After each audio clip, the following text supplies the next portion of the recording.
Well, good morning, good afternoon, good evening, wherever you are at. It is game day, and we are doing our midnight madness here. Gooch should be joining us quickly. Aaron won't make it as he and Liz are celebrating 11 years married together. Aaron told me it felt like 35 years, so I'll leave that to Aaron to defend himself on that one. Anyway, on this episode, we are going to do a preview of the Bills at Chiefs. And yeah, hopefully Gooch will join us here in a few minutes. But as you know, a few minutes is probably more like 30 minutes. I don't have to worry about this. Gooch doesn't watch the replay, so he'll never hear or see this. So no, I'm joking. You guys know that Gooch is always working hard and probably playing catch up tonight with Alabama playing this afternoon. So, he was watching that instead of doing his job. And so he's making up for it now. And yeah, Alabama lost. So, anyway, if Gooch is listening, we know that'll trigger him on there. Holly's with us. Hey, Holly, glad to have you on here. I just finished watching. I spent the last 3 or 4 hours watching the all 22 of the Chiefs and Raiders. Part of that was because I had my oldest daughter and my oldest son with me, and we were going over things like middle field open, middle field closed, watching the cornerbacks to try to determine if they're playing man or zone, and watching the offense go into motion and see how the defense adjusts to that, and then working on math. Not that they needed it; they're more advanced than that. But working on math by talking personnel groupings. So that was part of it. So that slowed us down a little bit, and then I jumped in on Big Chief Sean's live stream and caught the last 5 or 10 minutes of that. Make sure you guys check out Big Chief Sean going live Saturday nights. I want to say 9 p.m. I think 9 p.m. Central Time. So make sure you check out Big Chief Sean as he goes live Saturday nights. We have a lot of Chiefs content out there, and someone needs to put together a schedule so everyone knows which night who is live and all of that. But anyway, so while I wait for Gooch here, I'll take your guys' comments and I'll give you some thoughts on what I saw when I watched the all 22. Holly says, yay for the Bama loss. Yeah, Holly, I know Gooch won't be happy about that, but I know he was watching at work because I texted him to ask him, but I actually watched the second half of that game, and I was rooting for Tennessee. So anyway, that was a crazy game, and it was a great game. I guess I caught. I think I came in 28-10 or something like that. So sometime in the middle or the beginning of the second quarter or so, and it was a crazy game. And I thought at that point, it got close enough at halftime, and my thought was, this is where your better coach is going to make the halftime adjustments, and you're probably going to come back and win here. Being that it was only like a 10-point game at that time, or 11 points, whatever it was, nothing insurmountable. But Wyatt, or whatever his name was, that kid just had a day. So, tip of the cap to him, 5 touchdown receptions. I mean, and against Alabama. So, the whole world's watching you. So, yeah, kudos to that kid. Holly says she was rooting for Alabama too. Yeah, so I guess one of the things that stood out to me here, and when Gooch comes on, I'll probably have to repeat myself on this, but watching the defense in this game, I didn't really feel like there was much wrong with the defense, um, which surprised me a little bit. But it came down to one.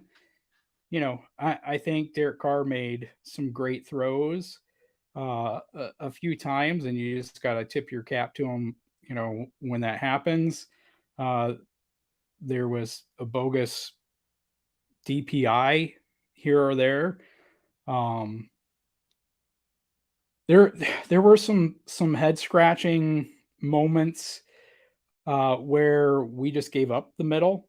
And again, when we were doing the preview for this game, one of the things I mentioned was Josh Jacobs had coming into the game, and I'm sure it stayed that way after. Josh Jacobs had led the NFL in rushing yards up the middle, and so that was a little perplexing. But for the most part, it came down to for the run defense. For the most part, it just came down to there were a few plays where you had like Thornhill and Fenton were mainly the guys. Thornhill, especially on a couple plays where he just missed a tackle around the line of scrimmage, and so Jacobs was able, to squirt on for another 5 or 10 yards there. Um, other than that, I think it just came down to a couple plays where linebackers were slow to react. But when you looked at a team that has Devontae Adams and Hunter Renfrow, maybe that is a little bit understandable. Otherwise, I didn't think that the Raiders were just going out, like we weren't necessarily giving them a whole lot, even on the pass defense. They were either making plays or flags were being thrown, um, or there were some quick 5 yard passes where when you're playing zone, it's kind of what you would expect there. But Holly says, yeah, I felt we had trouble trying to stop Jacobs.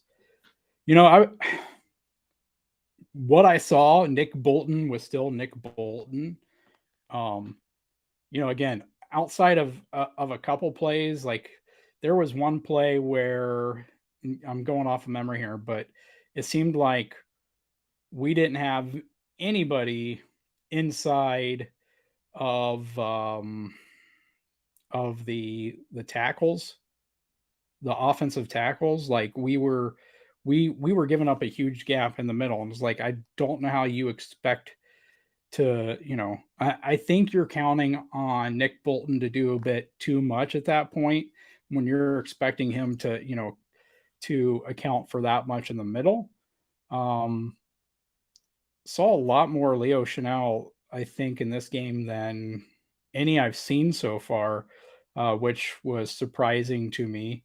And I even saw him blitzing some A gap, so you guys will know that I was happy to see that one. But um, yeah, I felt pretty good about the defense, but there were some things I saw that I know a lot of people are freaking out that Fenton and Cook are out with a concussion, or Cook's out with a concussion, and Fenton's out with I forget what his injury was, and so Joshua Williams is going to be playing in this game. I'm not as concerned about Joshua Williams.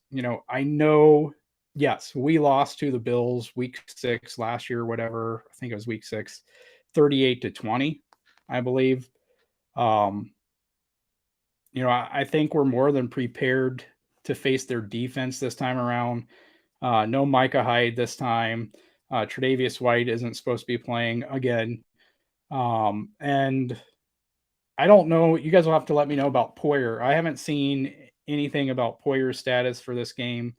I know he didn't play in their last game, and so I'm not sure what the deal there. But that defense to me is hugely about Hyde and Poyer. So if you're without both of those guys, I think it makes a huge difference this time around. So defensively, and I'm kind of transitioning here, and I haven't even talked about what I saw on the offense for all 22, but defensively for me, I think this game is mostly about Von Miller. Where is he going to be lined up at? Um, that's just what I see being the big part of this for the Chiefs offense is what kind of impact does Von Miller have in this game. Speaking of the Chiefs offense, I can segue back over there.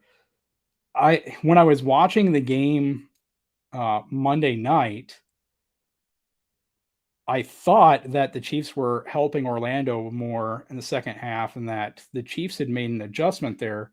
But watching it here, and I was a bit more rushed the second half, but watching it here, um, at least on this glance, it seemed more like the Raiders were helping Orlando Brown by having Chandler Jones out more like a wide nine.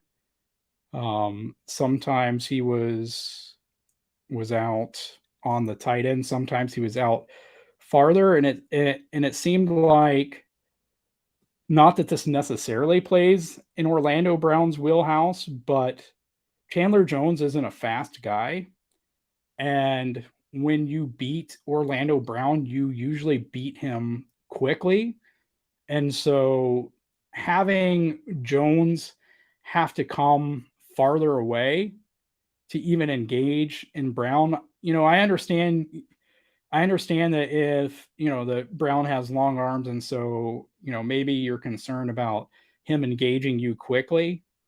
Um, but it just felt like that was to Orlando's advantage because it's an extra, few steps that Chandler Jones had to go, and it's an extra second or so that Orlando Brown didn't even have to worry about having a block defeated or getting embarrassed. So I felt like that kind of played into the Chiefs' hands more than it hurt.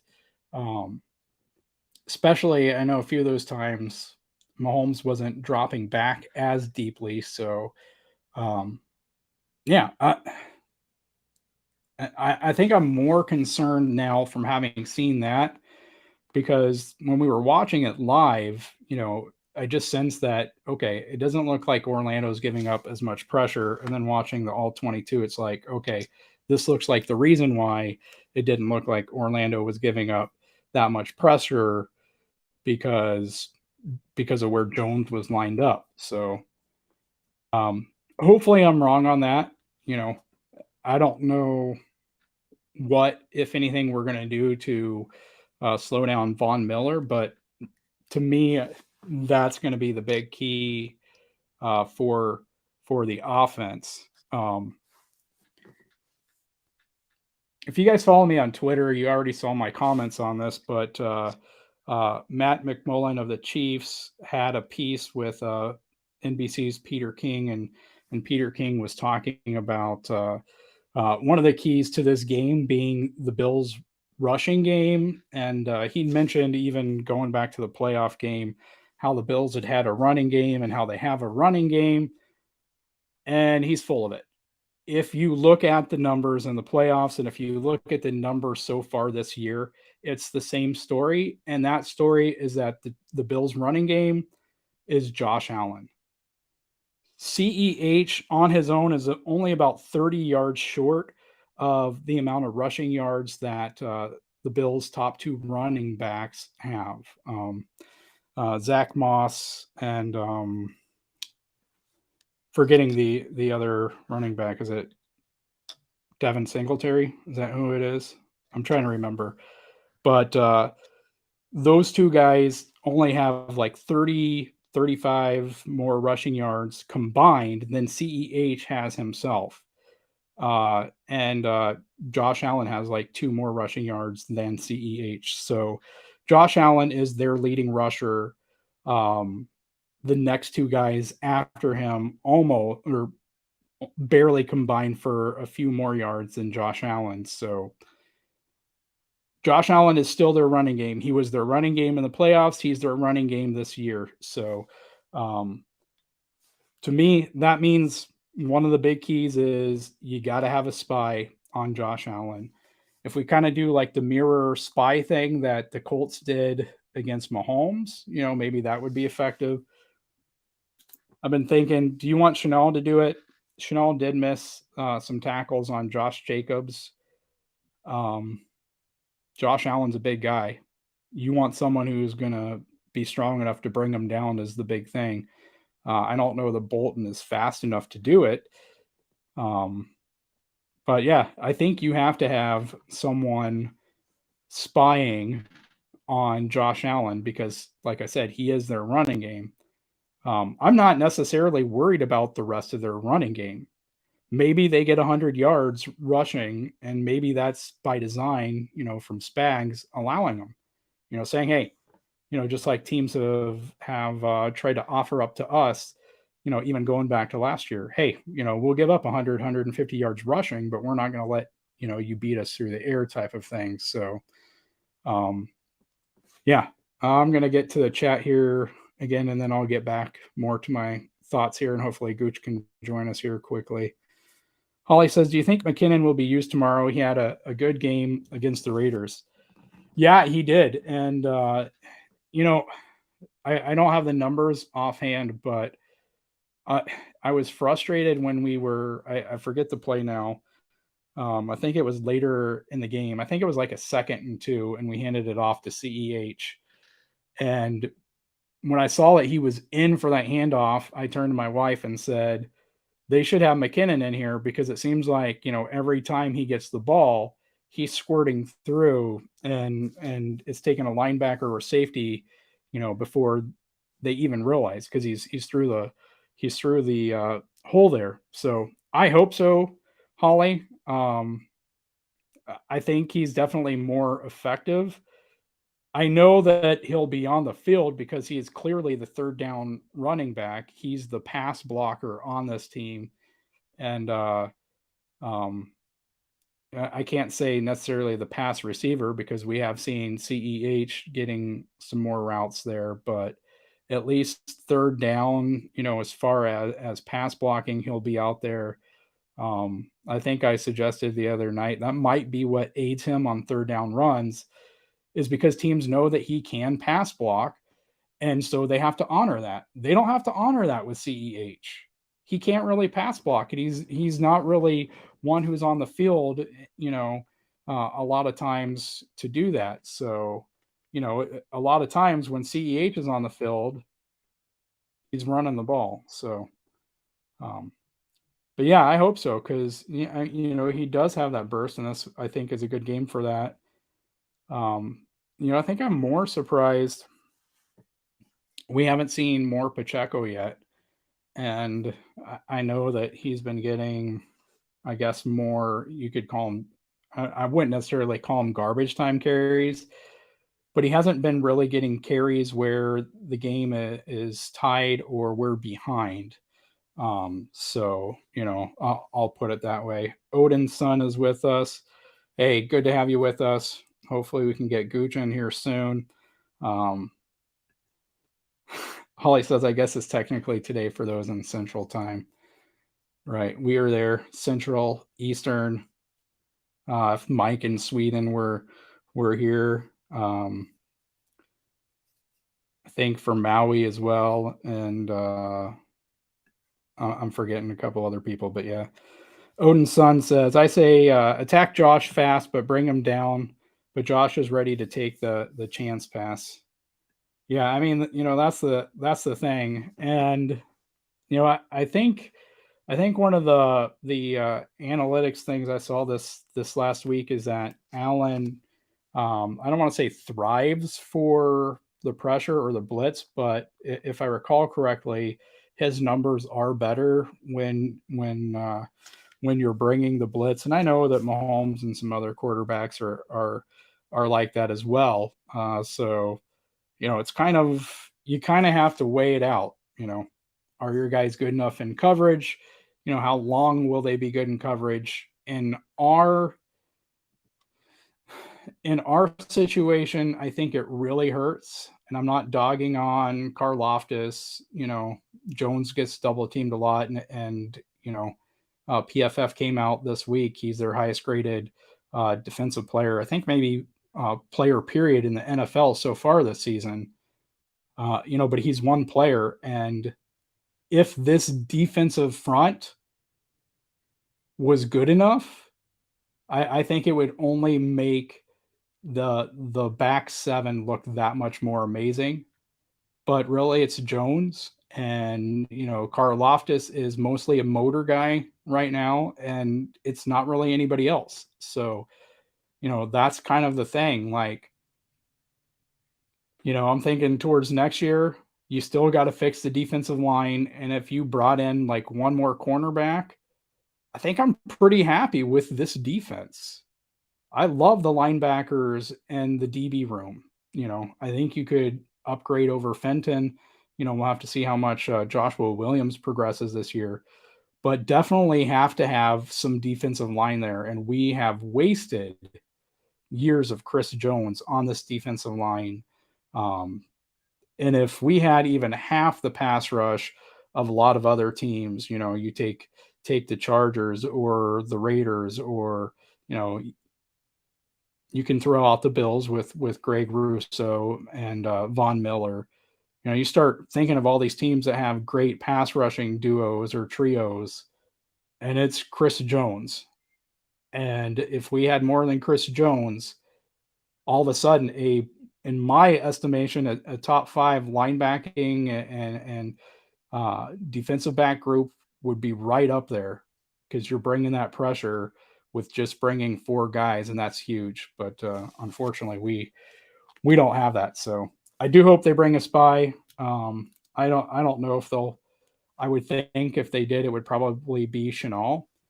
I think one of the big disadvantages we have, I don't think it's that we're playing Joshua Williams and we don't have Fenton. I think it's that Brian Cook is out. Brian Cook played a lot in this Raiders game.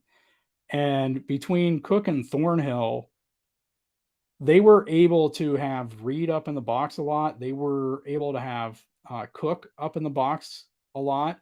They were able to bring Snead into the box a lot, and they were doing a lot of creative things there, keeping Thornhill, high as much as possible, and just keeping the Raiders guessing there. Well, all of a sudden, Cook is gone. So now your third safety is what, Deion Bush? I don't know how much of that, the things that Cook was already able to do that you're going to get out of Bush. You know, the way they used Fenton, if I recall correctly, he was, of course, there were the plays he got burnt, but it seemed like a lot of times he was in zone, and he ended up with a lot more run coverage from what I saw or what I remember. But I think the loss of Cook is going to be bigger in this game than the loss of Fenton. And we'll see how Williams goes. I'm going to root for him. He was a guy who, when I did my RGR draft board, I had him as a late 3rd round pick, just above Jalen Watson, who I actually had as an early 4th round pick. So, yeah, let's scroll here and move on. Hopefully we can get Gooch to join us here soon. Odin's son says, I'm gonna say this. Mahomes is going to do the big no-nos of a quarterback. I noticed Allen is trying that slowly. I'm not exactly sure. All right, let's see. But this Chiefs team will overcome. I'm not sure what you mean by no-no, so let me know what you mean there. Odin's son also says, and I really do wish for a clean called game this week. Yeah, it would be nice. That's like wanting to ride a unicorn in today's NFL, though. I think refereeing is it's just been terrible this year. It's been worse than any year I can remember. And that's not just like, Chiefs fan talk there. That's all around NFL. So Holly says Brad Allen's ref team officiating the Chiefs-Bill game doesn't bode well, given the same last name as Josh, kind of like the Super Bowl 55 ref who named her son after Tom Brady. Yeah, Holly, I know I put this in the RGR Discord for the Chiefs and Bills thread here, but here's the big thing about Brad Allen, and this is from Sharp Football Analysis. So he has called the sixth most penalties per game this season, but only 42% of those penalties are called on the home team. So there's a slight advantage to the home team, which would be the Chiefs here. 58% of well, that's the same. So 58% is called on the away team, but 58% is also called on the offense and offensive line. Um, I would say that's probably an issue for Brown and Wiley, especially going against Von Miller. Um, let's see. The Bills have had issues with defensive holding penalties. Chiefs have had issues with defensive pass interference. Uh, Brad Allen and his crew have not emphasized defensive pass interference so far this season. So that would, at least so far, if you look at what he's done, that would be a plus for the Chiefs' defense in this game. Home underdogs with Brad Allen are 22-11-1 ATS since 2016.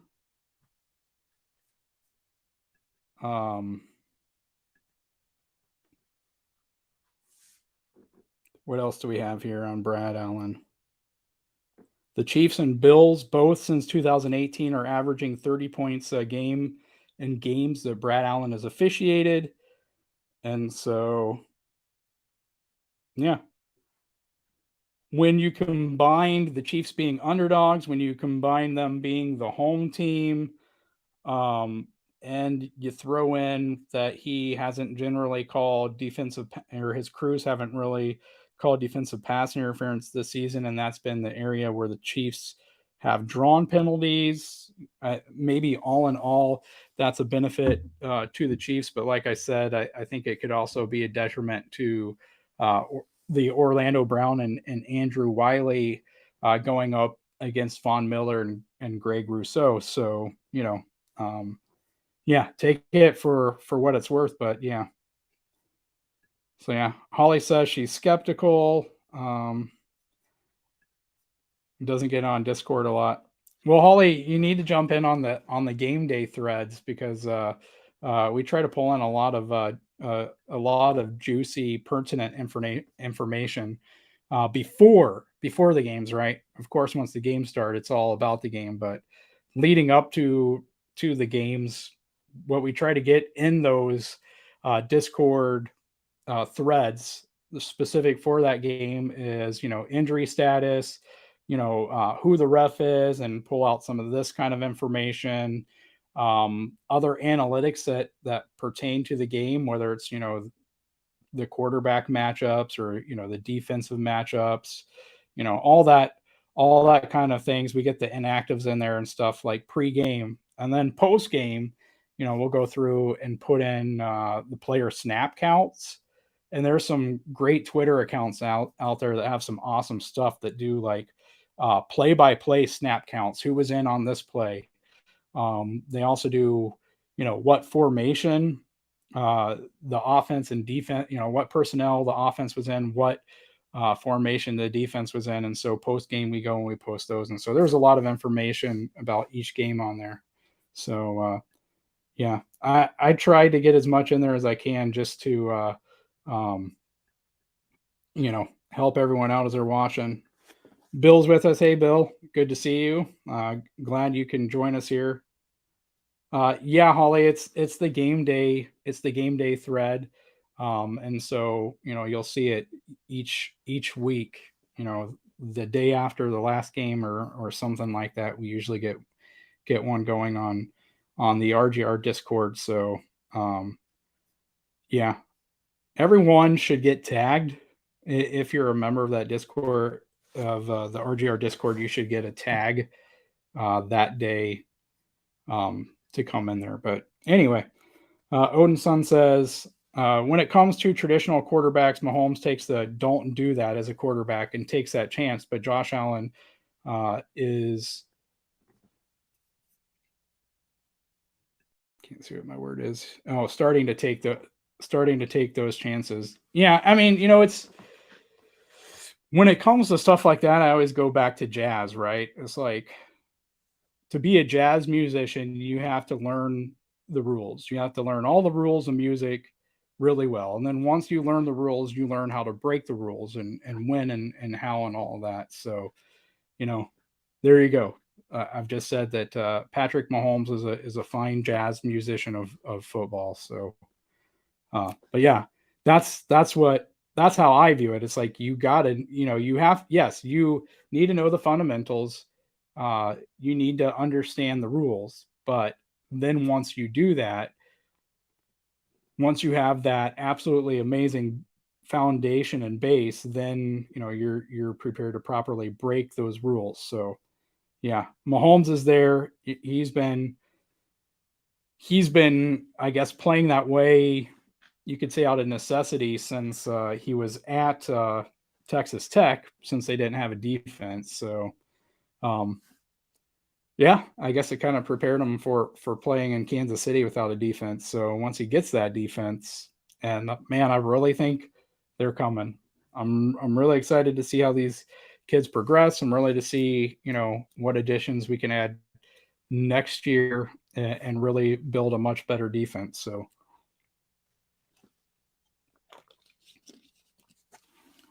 let me check on Gooch, see if we can get him to jump in here.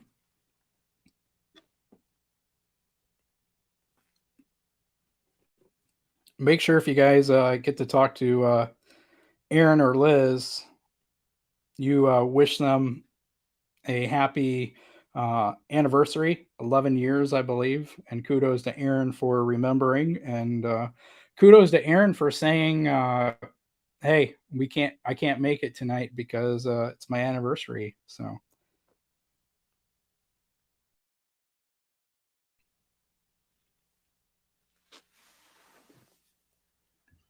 Holly says she agrees. Patrick Mahomes is the Jazz player quarterback of the NFL. Well, I'm glad I got Holly agreeing on that.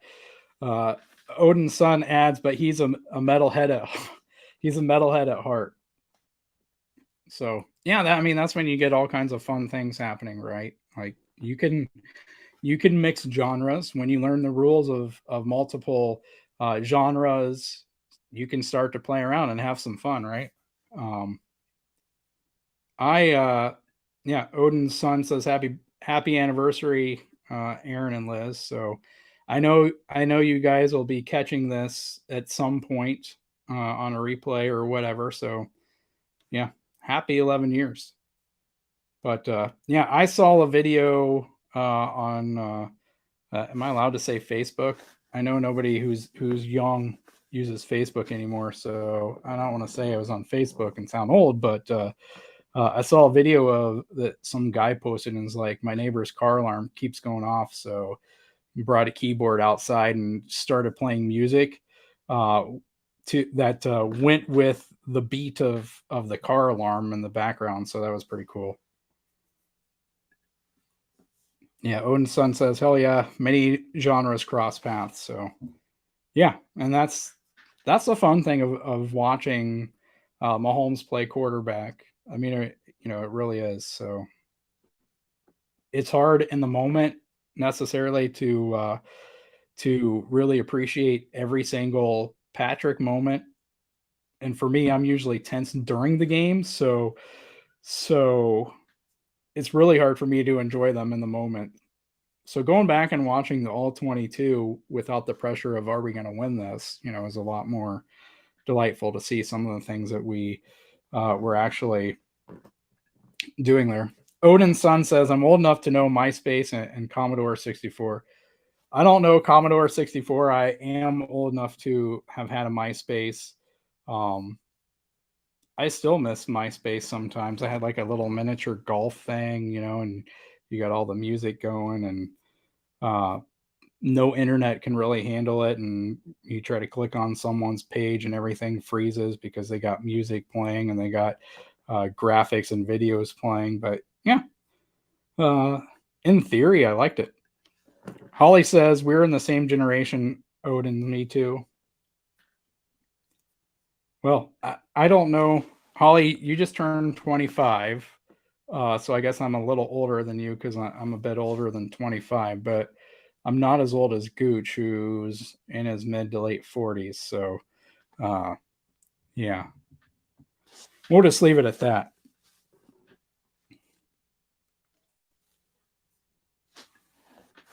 Holly says, thanks. Odin says, Holly's only 21. No. Well, here's the thing Holly's admitted to drinking on multiple shows before. So Holly has to be a little bit older than 21. So uh, anybody out there with the government watching this, Odin was just joking.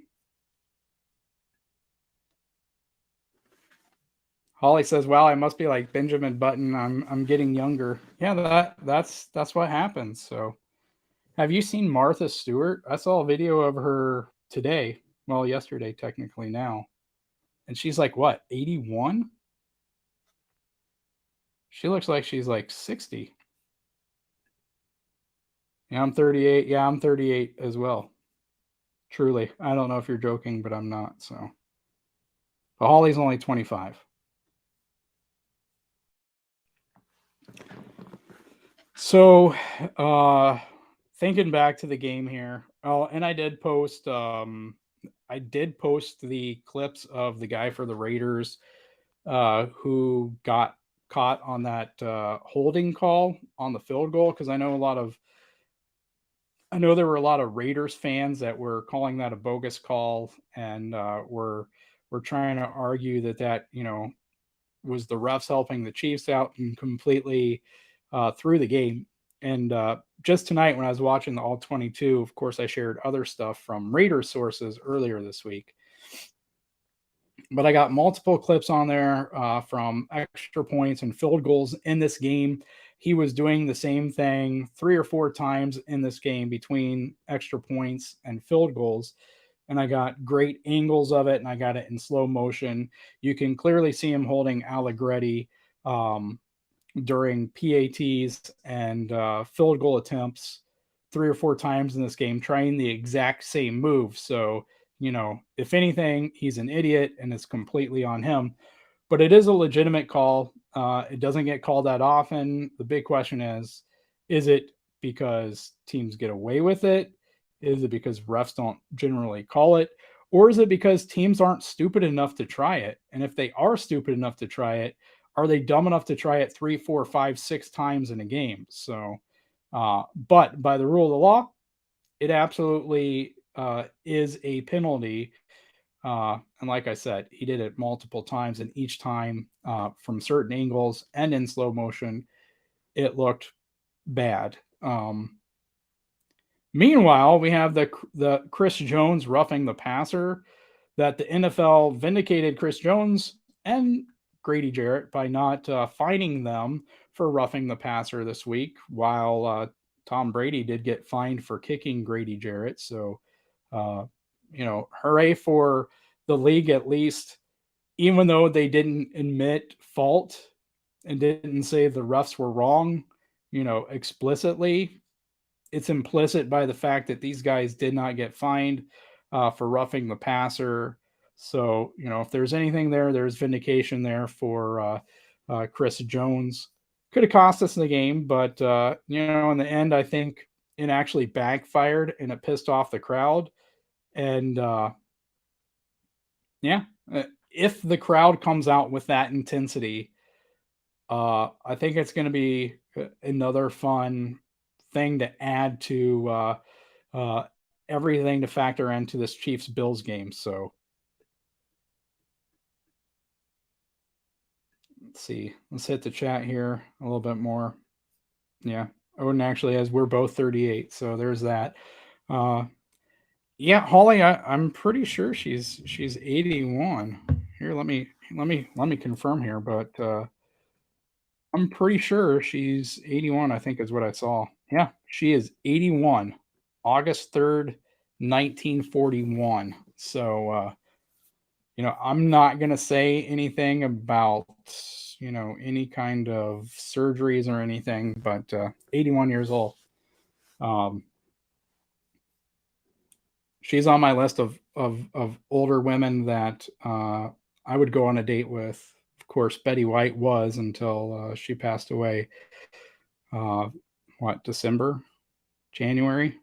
It's been a bad 8, 10, 12 months for comedy. Betty White and Norm Macdonald and a few others. So so Holly says, yeah, the Raiders fans were irate about that. Interesting to see your take. Yeah, I mean, there was a guy, I believe he covers the Raiders. He's from California, and from what I saw on his Twitter, it seemed like he covers the Raiders, and he wrote a tweet about it, and I think he even put a video or something on there, and he mentioned you know this. Well, when I was watching the All 22, I was actually looking for it. I mean, because the reality is you know who looks for that when you're watching the game? You know, it's just not. When I watch it, I'm looking. Okay, I'm looking for people to crash the line to try to block a field goal. I'm not looking for people to not crash the line and grab an offensive lineman and pull them, and jerk them away so someone else can shoot a gap. It's just not what, I'm looking for. I'm looking for penetration there, and I'm looking to see, is the kick getting, what's the trajectory of it? And, who up the middle is jumping and do they have a chance to block it, type of thing. Um, and not looking for defensive holding.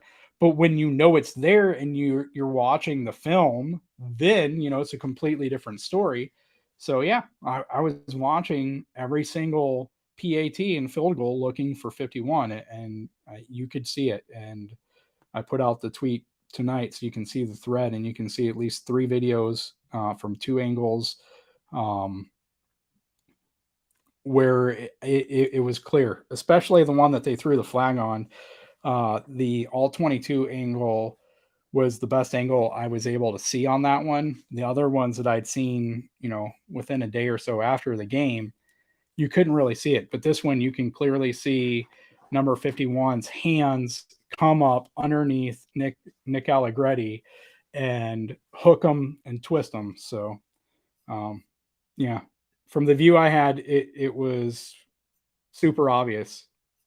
And again, if the refs knew about it, and I don't know, maybe Dave Tobe saw it at some point. Maybe someone up in the press box saw it at some point, and they let the refs know, and they were actually watching for it. And then when they saw it, they threw the flag there. But it's a relevant question to why, you know, I would understand if I was a Raiders fan, uh, why I would question that, because it did happen multiple times. And who knows, how often it does happen in games. The last flag was 7 years ago. So again, who's going to go back and watch 15, 16 games, for multiple seasons, 15, 16, 17, you know, games for 15, 16, 17 weeks, see, how often this is getting called, see how often it's happening. I don't know the answer to that. It's not something I've ever watched for before. So, but I do know in this game he did it multiple times. And so, did the Chiefs finally see it? Did they say something to the refs? Did the refs see it once, eventually, and warn him, and then he did it again? I don't know, but I can only tell you he did it, and it was egregious, and it was egregious on the very last time he did it as well. And so, whether they were letting him get away with it or not, it's still on you because it's in the rule book. So Holly says, yeah, the roughing the passer call against Chris Jones was definitely bogus. Yeah, Holly, I think I even put video of that up earlier this week. Like, everyone talks about Chris Jones stuck his hand out. He had the ball in his other hand. So of course he's not using both hands to stop the weight from falling on Derek Carr. You can't hold on to the ball and break, and absorb your weight with the hand you're holding the ball onto. But if you go back and you watch the angles of the replay, probably the TV angle because it's zoomed, you can see, all right, he has the ball in his right hand. He uses his left hand to brace himself. Watch his right knee. He rotates to put his weight on his right knee as well, right? The left hand is to brace his top side weight from going on Derek Carr.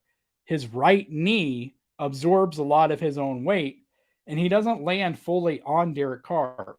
He kind of gets twisted, so it's more kind of at more of Derek Carr's side, like middle to side, than like fully on him. And he gets where he's twisted enough that he's not putting all the pressure on there.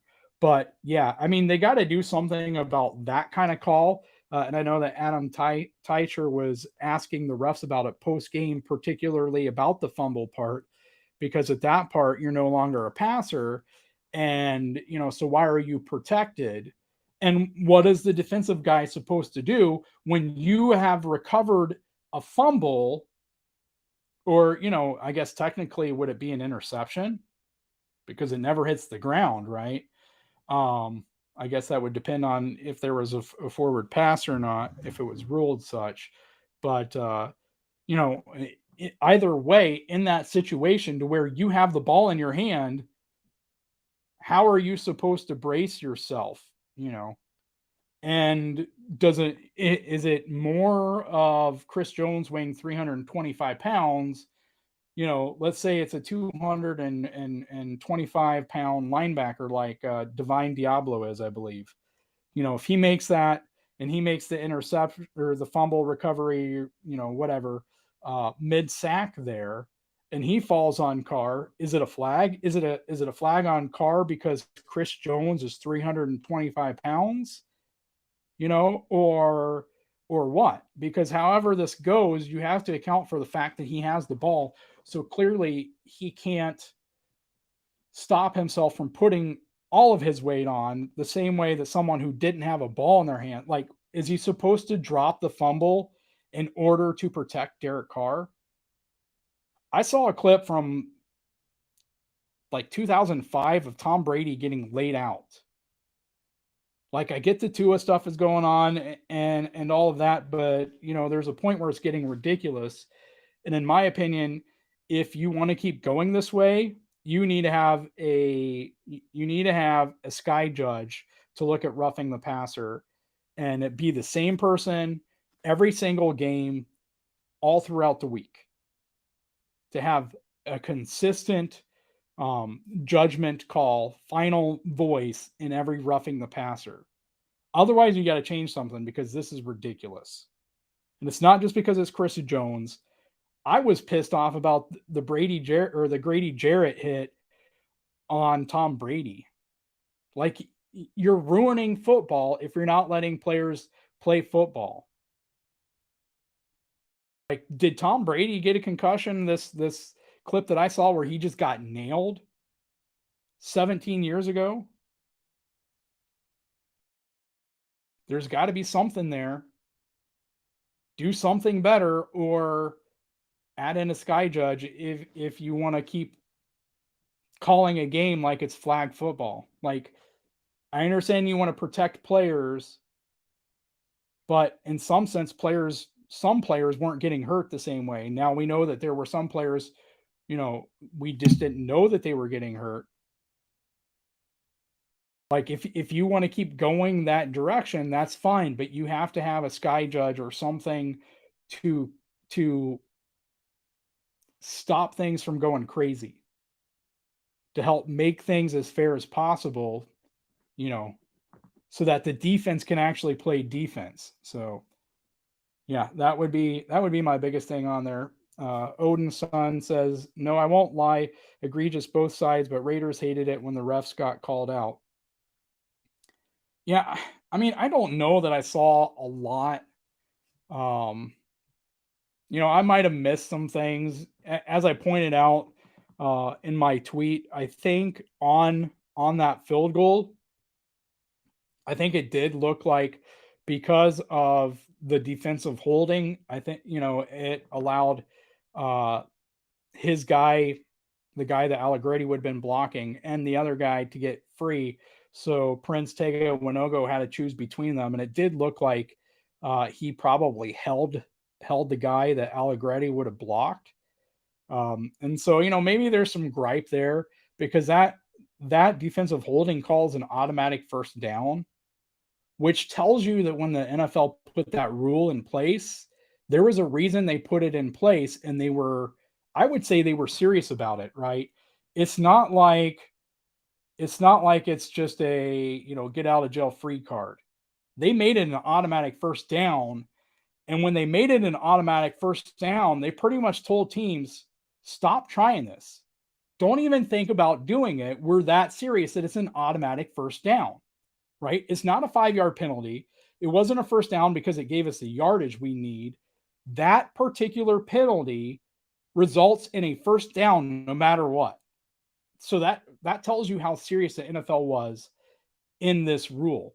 But, if you say Prince Tega Winogo held this guy, okay, well, you still have offsetting penalties, and, Matthew Wright still gets to kick the field goal again.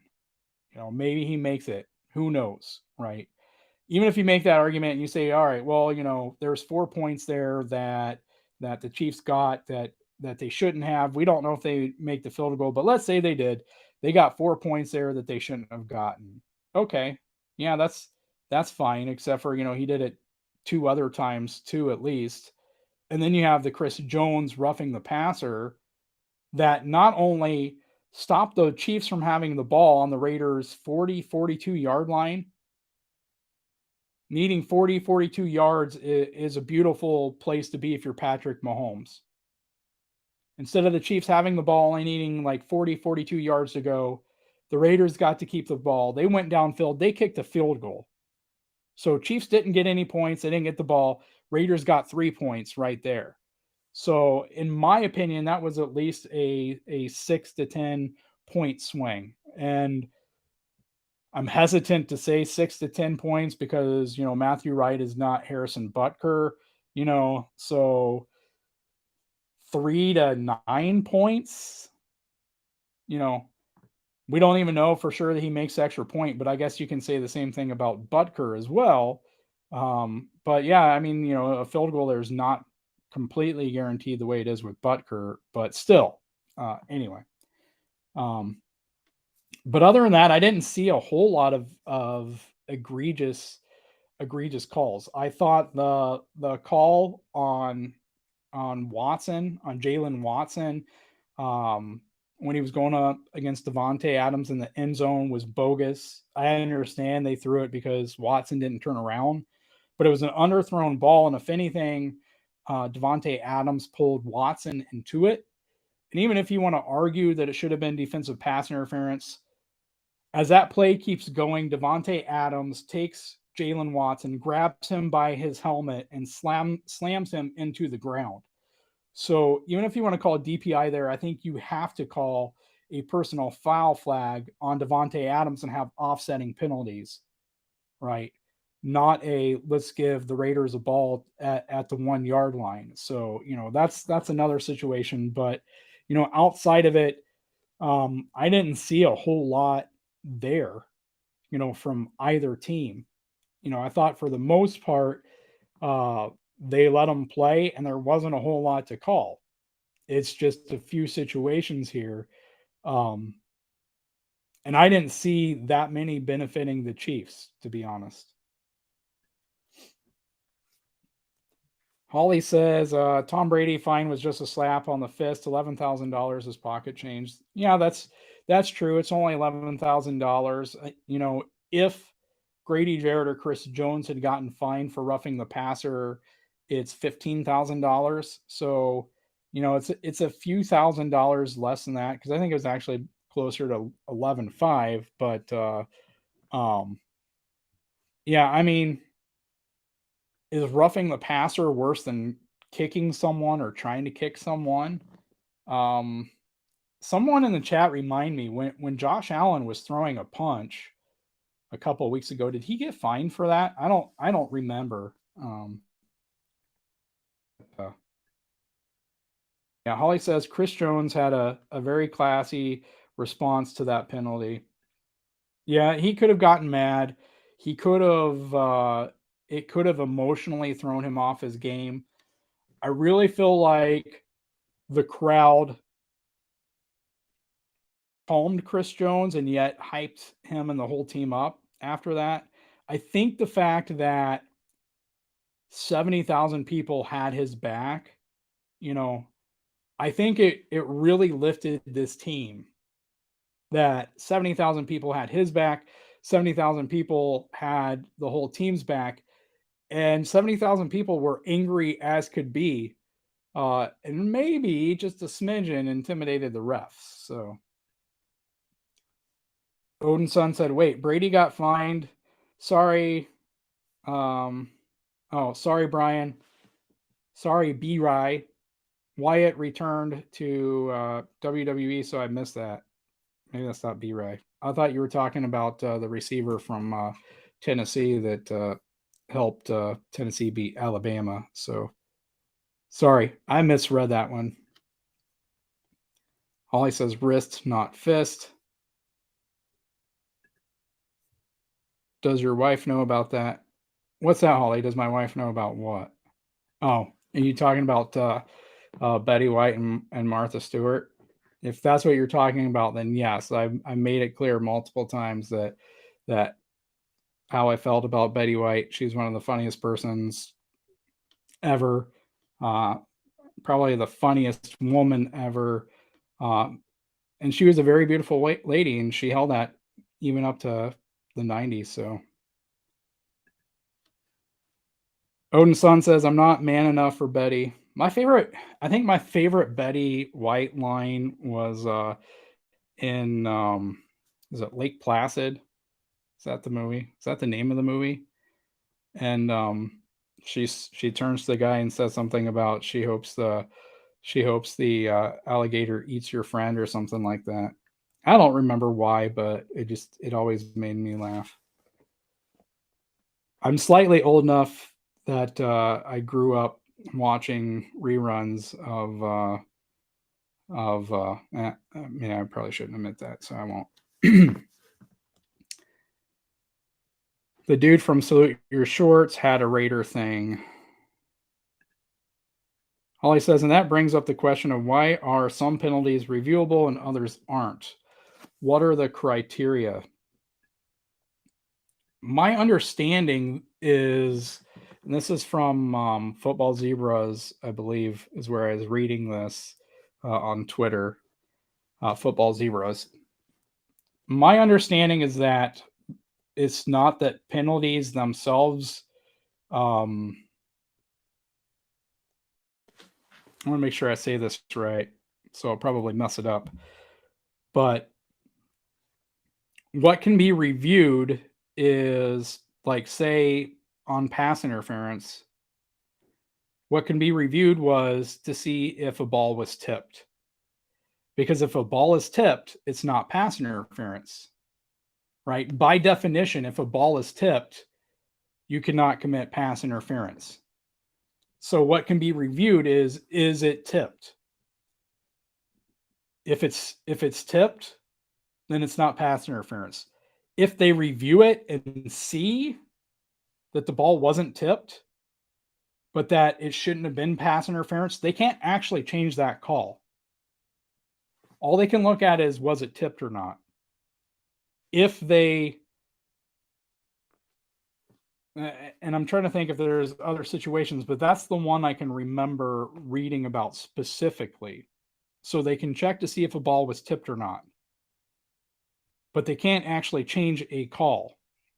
It's just that, by definition, if it's tipped, then it's not pass interference. So they can check that, but they can't actually go back and make a judgment call uh, during a replay to see, was the defender, holding a guy or, doing this or that. They can only check to see if the ball was tipped.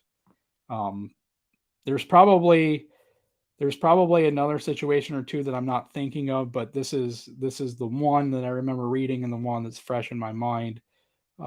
So I'd have to go back and read the article, but yeah. Holly says the hit on Brady was basically a brush on his shoulder.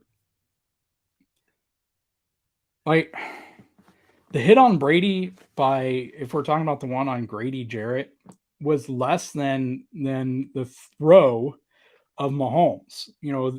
The play where Mahomes stumbled and he put the ball, uh, touched the ball to the ground to get up there, and then he got sacked and he was grabbed and he was flung and spun around and thrown. That was more. That was almost the same type of play as Grady Jarrett did on Tom Brady, except for Grady Jarrett was a lot softer on Tom Brady than what happened on Mahomes. And so that's why it was hugely puzzling that Grady Jarrett got a flag, but the Raiders didn't get a flag for that hit on Mahomes. Um, and then the NFL comes out, at least as reported by Adam Schefter, and they're still really emphasizing quarterback safety. So they're not going to stop calling roughing the passer. Well, that's fine, but they got to figure something out because they need some kind of mechanism in there to stop subjective roughing the passer calls from ruining the integrity of the game. Because at this point, I call referees screenwriters because that's what they're doing. They are writing the story of the game. What is, and that's ridiculous when that happens. I stopped watching WWE when I was a kid for a reason. So the more the NFL, goes that way, the less fun it is to watch. They shouldn't be deciding games, and that's all it comes down to. From subjective uh, standards that waver from day to day, game to game, week to week. Holly says that was an exaggeration, but still, Big Chief Sean is with us. Hey, Sean. Um, Again, I already told you guys, but make sure you guys check out Big Chief Sean as he goes live Saturday nights. Sean, correct me in the chat. I told him it was 9 p.m., but I could be wrong there. Central time. If I'm wrong, please let us know. But also make sure you check out his channel and subscribe if you haven't already. He's trying to get to 750, and then of course, up to 1,000. Glad you're with us, Sean, at least for a few minutes, because I know you got an early day ahead, getting everyone riled up and ready to go for Bills at Chiefs. So, Sean, make sure you go around the parking lot and you do damage control. Protect as many tables as you can while the Bills are in town. So, Sean says, hope they do better than with pass interference. Yeah, I think with Watson, I would hope it would be a more easily coachable thing. It's not necessarily that difficult to just turn your head around. You turn your head around and, you're probably not going to get that called on you. But yeah. Holly says, I think she's talking to you, Big Chief. Sorry I missed your stream tonight. I was dealing with a family issue earlier. Hopefully that got taken care of. Oh, she goes on to say, sorry, Holly. My dad had a bad fall and broke his wrist. I had to help him for a while, but all's okay now. Holly, we hope your dad is okay, that he's feeling better, and that his wrist heals properly and quickly, and that you all take care of him. So. Odin's son says, watching football in the late 80s, really young. Yeah, just like me. 90s playing the game. And I'm going to say this, If you want to play a physical sport, don't think it's pillows and blankets. See hockey. Right.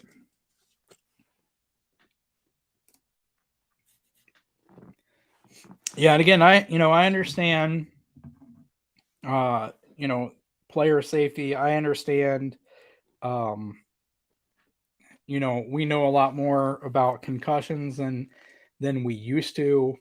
Players are stronger, they're faster, they're bigger. Um, and to an extent, as the equipment gets better, players hit harder, right? Old timers had pieces of leather, as their helmets. So you weren't coming in there the same way these guys do. Um, I'll just say this though. I wish if the NFL was going to enforce anything and they were going to take concussions seriously, the biggest thing that like makes me nauseous when I'm watching games is the players that put their helmets down to initiate contact.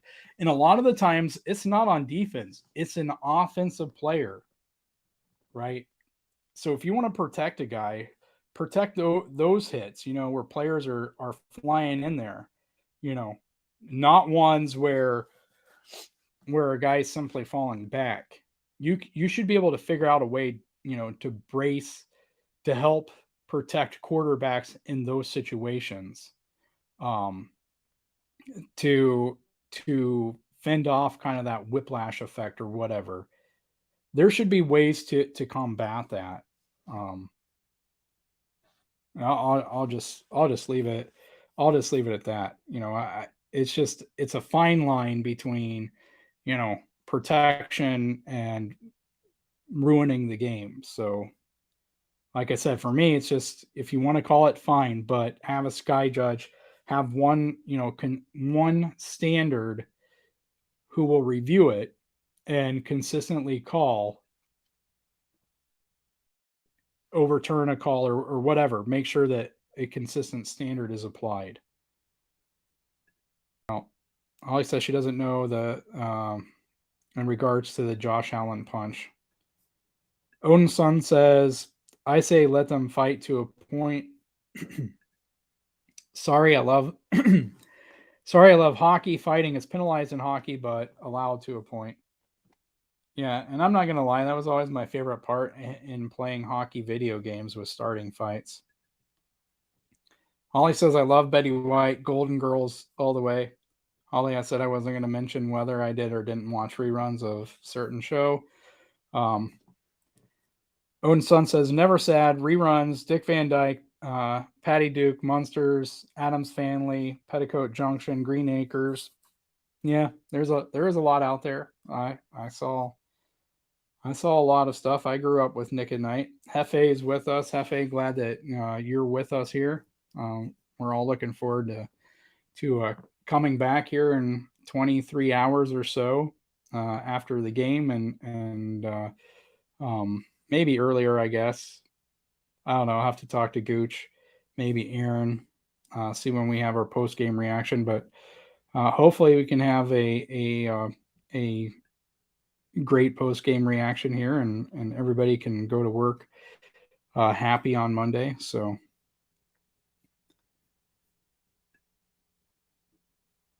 I think Gooch might have went to sleep on me. Odin Sun says, can all of us NFL fans admit that it has gotten weaker? Yeah, I mean, I know I can. And again, I understand some of it to an extent. I also understand, and when I say understand, I'm not saying I necessarily 100% agree with, but I do try to keep things balanced. I also understand that the NFL knows that it gets its publicity and it makes its money off of star power, and it wants to keep its stars healthy. And so, I mean, that is what it is. But yeah, like I said, they got to do something. Hefe says we have a lot of DBs out, correct? Yeah, Fenton is out. It didn't sound like McDuffie was going to be activated from IR yet. He's able to come back. Last I heard from Andy Reid, it didn't sound like they had activated him yet. So no McDuffie, but he hasn't been playing anyway. Fenton is out. And so Joshua Williams will be playing in this game.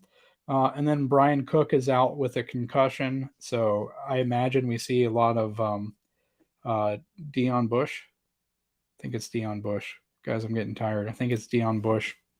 Anyway, Bush in this game. I'm not sure how they'll go about changing things. Uh, let's see. Willie Gay is still suspended since the NFL very questionably waited until after week 2 to suspend him for 4 games to ensure, that's my prejudicial language, to ensure that he would be suspended for the Bills game. I say that because his court case was resolved in July, I believe. So they had plenty of time to announce his suspension before preseason so that he was suspended for the first 4 games of the season and would play this last game and this game against the Bills. But alas, he is out. He would have been a great person to spy Josh Allen, but conveniently for the Bills, he is out. But yeah, so Brian Cook as a safety, Rashad Fenton and Trent McDuffie. So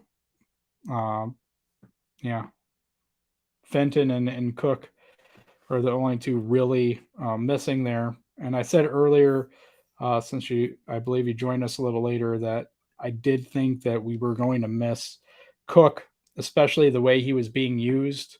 He was being used in the box a lot, from what I saw in the Raiders game. Having Cook and Thornhill and Reed and Snead and Watson and Fenton out there was really allowing Spags to be creative with Snead and Cook and Reed in the box. And so yeah, we'll see what they do for this game. I'm interested to see if they put a spy on Josh Allen, and if so, who that person is. I'm not sure that Nick Bolton has the speed to spy Josh Allen, but I'll tell you this: if he did, I would love to see Nick Bolton get a couple hits on Josh Allen. I'm just gonna say that. Like, that would make my day, because if there's one matchup, Josh Allen's a big guy and he's a tough guy, and you got to give him credit for that. Nick Bolton can wreck some people, so it would be fun for me to see Nick Bolton get a couple hits on Josh Allen, just because that would be a fun matchup. Hefe says bison burgers are on the menu. I hope so. Are they grass-fed? We actually saw some bison the other day. I took the kids to the zoo here, and they had 2 or 3 bison, I think.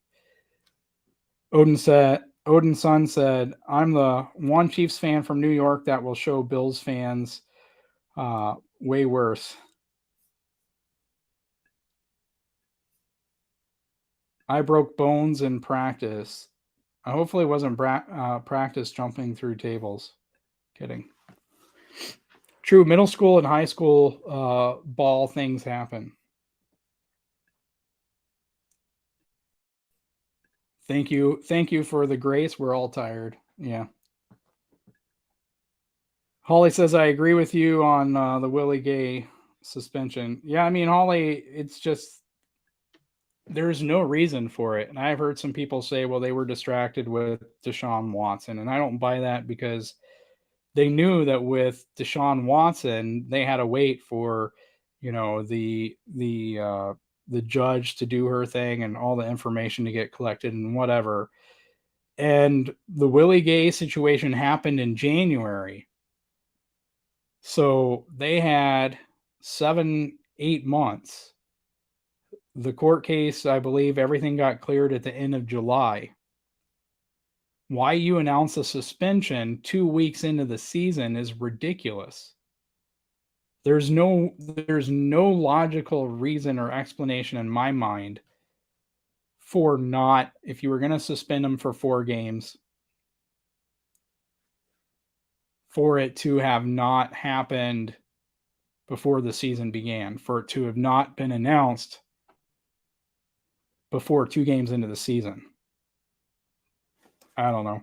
I mean, I suppose it's possible that for the first time in NFL history, you know, Willie Gay's suspension was announced before the season and he appealed, and it took him 2 games to do that. But I'm pretty sure we would have heard about it if that had been what happened. So, yeah, very suspicious. Very suspicious.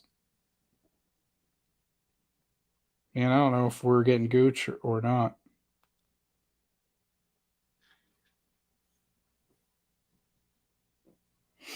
Anyway, we'll go a few more minutes, I guess, and Gooch jumps on. He jumps on. Ownson says exactly. It seems a setup, honestly. I mean, yeah, and I guess to be honest, we looking at it, we probably could have used him in that Chargers game, and if you take him from that Chargers game, maybe we lose that game. I don't know. We definitely needed him in that game. But yeah, that should make the Raiders game number 2 interesting. Of course, they were without Waller after what I think like 6 plays. But having Willie Gay out there to cover Josh Jacobs is a much better position to be in than having to have Nick Bolton, run, from the, from his middle linebacker spot, all the way out to the sideline to cover Josh Jacobs. So, that should be a benefit when we play him week 17, week 18, whatever, 17th game of the season. Right. So, but yeah. Trying to think here. Anything else I saw on the all 22?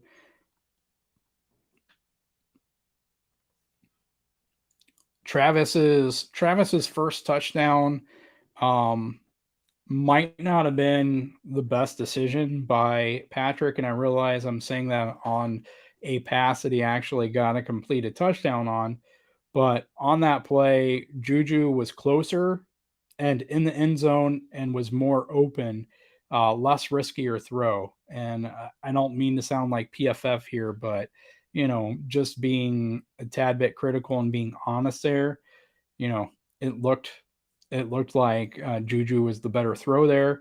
There was another play the Chiefs had, and I don't remember how the play ended, but McColl was wide open and would have had a touchdown. And and Pat went to Travis for like a 5 or 10 yard gain or something. But McColl had the angle, he had the separation. I don't know. I'm not going to say that Mahomes does not trust McColl. I know if Gooch were here right now, he would say it very openly. I'm not going to say it. I'm just going to point it out. This was the play I saw. He was flashing right there. He was wide open. The safety had no angle on him. The player covering him had no chance to catch up to him. He was wide open. Half the field was wide open for him, and Pat either didn't look at him or didn't even care. Which is, listen, that's not what he does, right? More often than not, if he has a 5 or 10 yard easy completion and he has, a 50-50 chance with the receiver, he'll take it. We've even seen him do it on like 3rd and 15. There's times when he does it where even if it's like, it might even be like 3rd and 5, and he has the first down throw right there and it's completely open. Like they leave it open to him and he'll still throw it to the guy 15, 20 yards downfield, So again, I'm not going to say it, but I am going to say the play stuck out to me because he wouldn't throw it to McColl, and he definitely had it there. So I don't know what their issues are, but that's something that stood out. We already talked about Orlando Brown Jr. There wasn't a whole lot of other things that stuck out to me on the offensive side. One of the times we were in the red zone and we had a to goal situation. I think it was actually Travis shovel pass, I think was the play. They actually came out in 32 personnel, so that kind of caught me. That was fun to watch. We obviously didn't get the touchdown out of it, but the fact that they were willing to throw 3 running backs out there and have a little fun, was something I took notice of. So there was that. Own Son says, I hate thinking it's a setup with corporate America, but it's hard to turn a blind eye. Yeah, and you know what? Like sometimes sometimes some of the things these refs do really make it hard, right? It makes it really, really hard to come up with an alternative. When you see the numbers for some of these refs, going for or against the spread, when you see when you see a very questionable flag come out in a moment that, influences the spread, when you see websites that are dedicated to looking at what refs call what, like what I read earlier, all this data, and, there looks to be a pattern. Trying to think what the number, what it was I saw. I saw something like, man, what was it? Yeah, I'm not going to throw it out there because I don't remember the stat specifically. I just remember the punchline of it. Not that it was a joke, but the punchline of it being something like the chances of this happening, like the refs, whatever it was, is like 9%. And in other words, the conclusion was, there's not a great chance of this happening accidentally. So, yeah, I mean, take it for what it's worth. But Odin Son says, saw that too, but what if he knew it was there, but threw it short on purpose?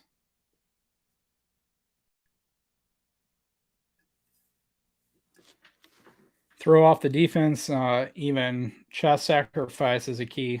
I mean, I don't know that you do it like that though. And especially when, Travis has been having 3 or 4 defenders around him. Like if your theory, if your theory is Mahomes wanted Travis to have 4 touchdowns, maybe that fits. If we're talking about the McCool Hardman play, because he would have gotten a touchdown on it, and if you go back and you look at Travis's first touchdown, that Juju should have gotten the touchdown, maybe there's something there. But on one of Travis's touchdowns, he threw it to Clyde. He had a beautiful pass to Clyde on the play before, and he was initially, ruled in, and then on review, they said he was down short. So, even then, it's not necessarily like he was trying to just feed Travis all 4 touchdowns. But yeah, I mean, I don't know what the advantage would be there because you have McColl so wide open, you know, So where's the advantage? It's not like the Bills are going to see that on tape and then ignore McColl. Um, I don't know. Maybe I guess if you keep doing it the whole season and teams see that you're not paying attention to McColl and then you spring them in the playoffs, but I'm not sure what advantage that really gives you there. And maybe Pat, maybe he missed him. I'd have to go back to watch, to even see. And that's the problem with him, though. You can't even watch his head because he has great peripheral vision. So, he can be looking to the left and he can see a lot of the field to the right, which is one of those things where I think that people get it wrong when they talk about he's only locked on to one read. You don't know that he's locked on to one read because the guy has great peripheral vision. He can look at two or three reads without moving his head. So if you're looking at his head to see if his head's actively moving, and that's what you're using as your justification for saying he's only checking out one read, and I'm not talking to Odin's son here, I'm talking in general because there were a lot of talking heads out there, whether it's defensive coordinators or PFF or whoever out there talking about Mahomes only looking at his first read. Based on what? Based on his head movement? He doesn't have to. He doesn't have to move his head. And a lot of times he purposely doesn't move his head to manipulate defenders. We all know that as Chiefs fans, but I kind of got off on a tangent here. Nothing related to what Odin's son said, but yeah, I mean, I don't know. All I know is he was wide open and it was a much riskier throw to Travis than to McColl there. But when you trust Travis to catch it, you know, and again, I'm not going to say he doesn't trust McColl, right? You can have a lot of trust in someone else, and it doesn't mean you don't trust somebody else. You just have a lot more trust, like ultimate trust in this person. And Pat and Travis are battle tested, they got that battle tested trust. So Hefe says, does the NFC compare to the AFC?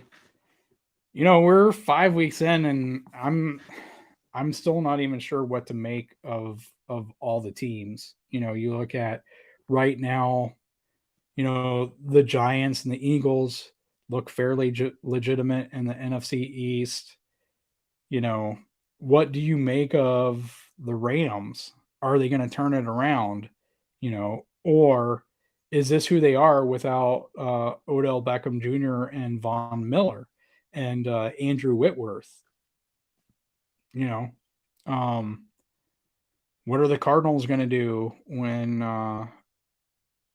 DeAndre Hopkins, comes back? Who are the 49ers? Is this a year they're going to eventually get injured? Because usually if they're healthy, they're great. But it seems like every other year, injuries start to hit them. And we've seen the injury bug start to hit teams. What do we make of the Seahawks? The Lions have come out with a great offense. They have no defense. The Bears are a dud. The Commanders are a dud. What do we make of the Packers? Are they going to slowly get things figured out? Are they going to get, the wide receiver room where it needs to be? I think there's plenty of question marks there. I think there's also plenty of question marks in the AFC as well. So, yeah, I mean, I don't know. We're more than a quarter of the season in, but everything kind of looks, like there's a cluster of 2-3 and 3-2 teams. And so, the field hasn't really started to fully separate itself yet. So, um,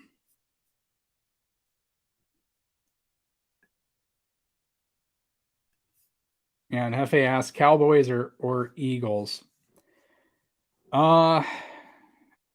Did I read that it wasn't Micah Parsons, right? I thought I might have read that he was questionable for this game. If Micah Parsons doesn't play, or he's even halfway injured, I think it's hard for Dallas in here. I've been impressed with Cooper Rush, but I think right now I'm going to go Eagles. But I think Gooch and I talked about this matchup the other day, and I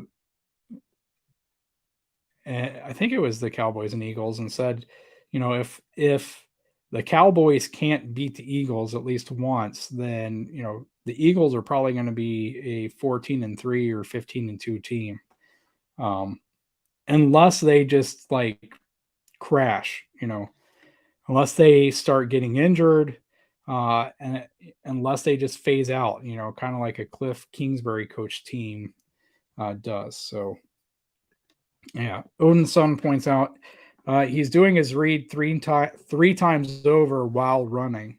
Yeah, and again, like he doesn't have to. It's beneficial to him. He doesn't have to look left to right or right to left to see all of his reads. He has amazing peripheral vision, right?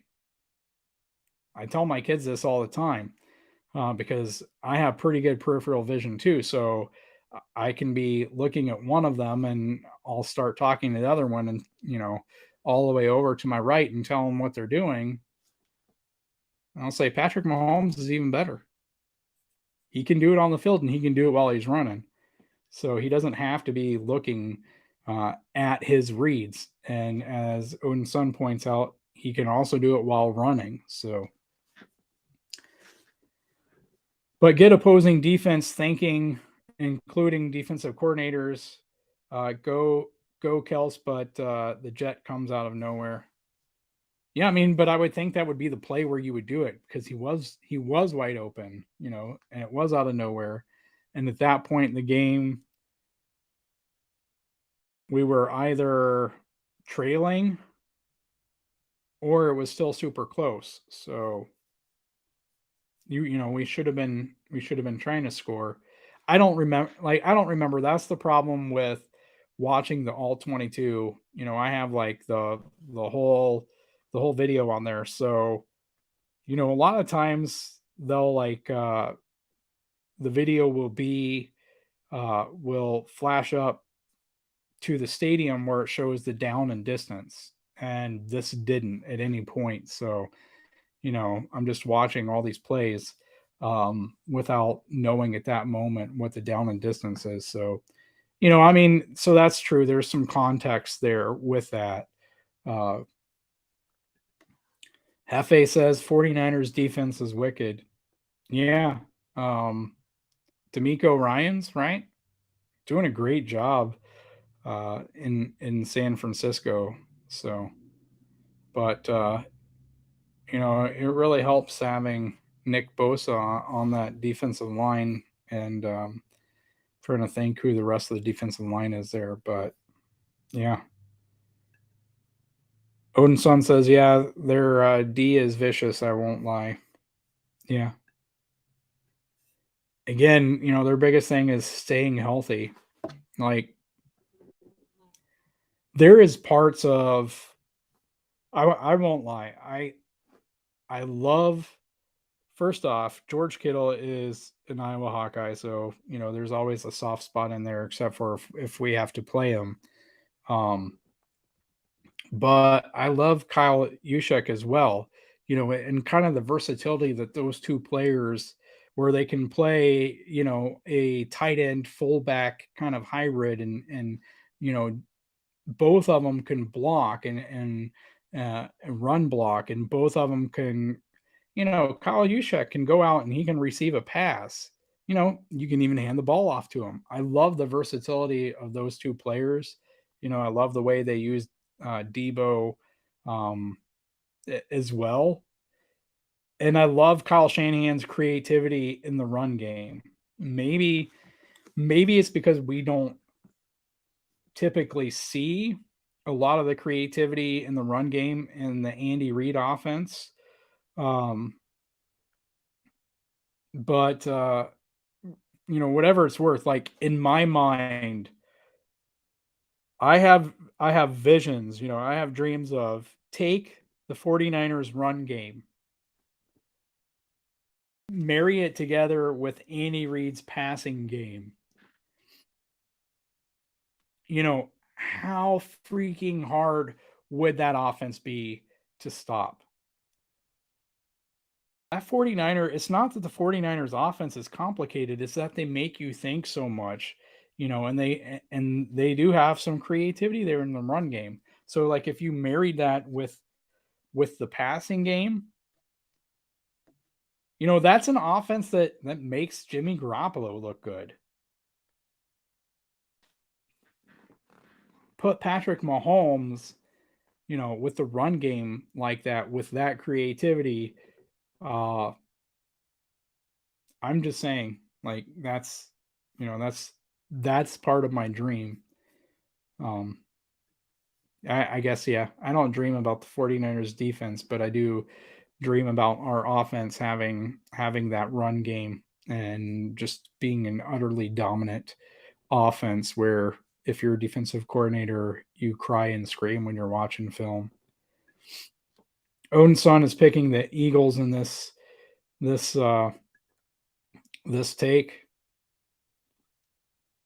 And it doesn't sound like we'll ever pick the Cowboys. Hefe says, I bet Mahomes trainers have been the best in the business. Yeah, they know what he needs to work on, and they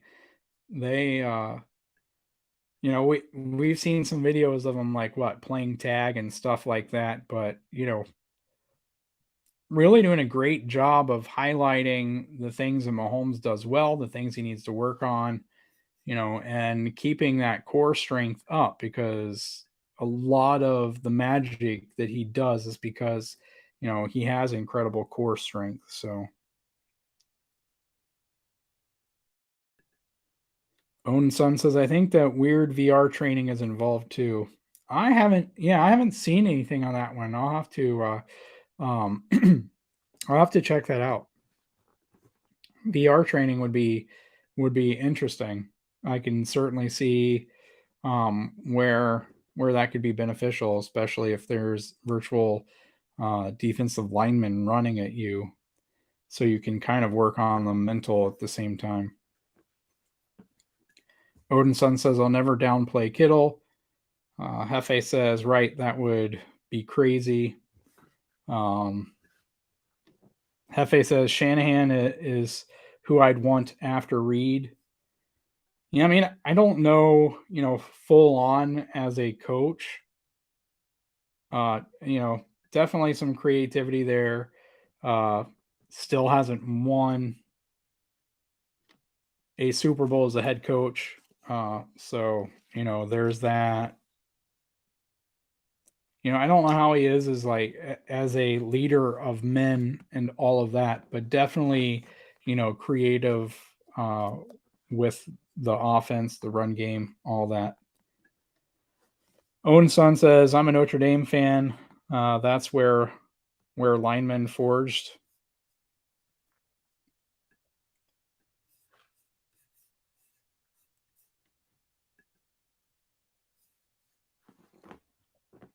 Yeah. Trying to think any more. I don't know what happened to Gooch tonight, but trying to think if there was anything else that was really sticking out from the video. Again, I think overall keys to the game for me is you got to slow down Von Miller. You got to have a plan for it. Um, I would prefer the passing game, is shorter, that we have plenty of crossers. Um, I would expect that the Bills are going to be, in a good amount of zone. They seem like a team that likes to, react and crash down. Um, we can't let a 4-man front bring pressure, which is what all these teams want to do.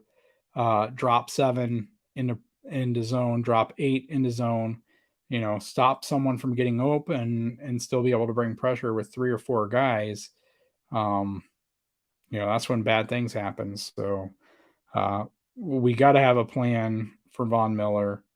I don't know what the answer is for Orlando, but we got to have that stuff figured out. Keep up with the run game. They did that even when they were behind against the Raiders. It was there way better for McKinnon.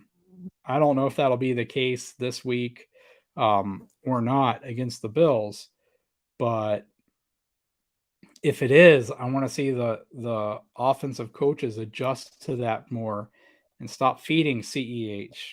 I'm guessing they fed him because they wanted to keep using him in the in the pass game, and he was looking for the most part good in the pass game. There was that one that like doinked off his helmet because he looked back, and then the throw like came after the look back or whatever, and then it hit him in the helmet. But yeah, and why haven't we seen Pacheco? As I said earlier, Pacheco has basically only been seen when we got a lead, of some sorts. Generally, if we haven't had a lead, he's not in the game. So, what's the deal with that? I understand he's a rookie. You're trying to ease him in. But yeah, we got to replace Turk Wharton. I thought Colin Saunders flashed against the Raiders as well. Wasn't completely impressed with what I saw out of Carlos Dunlap. I think Frank had 1 or 2 good plays. Otherwise, not so great.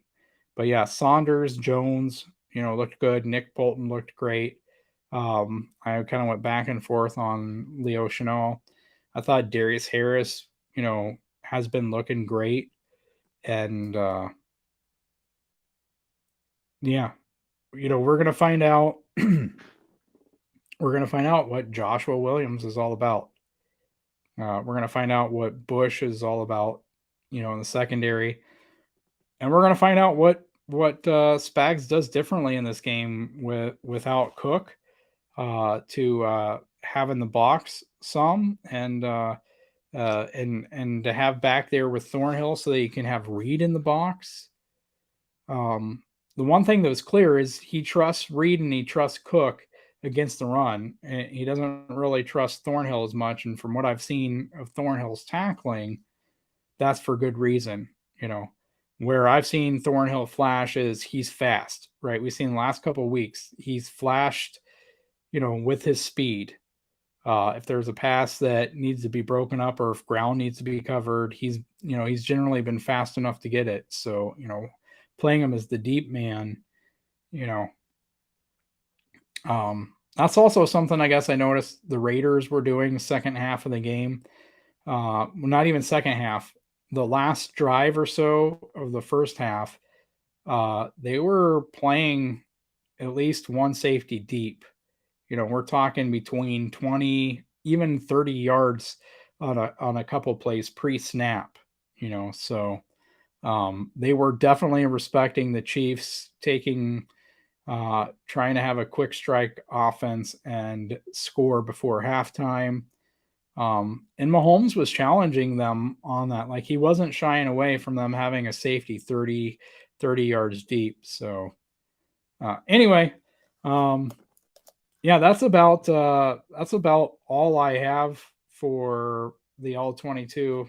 Take a few more questions and comments from you guys, and Gooch hasn't showed up.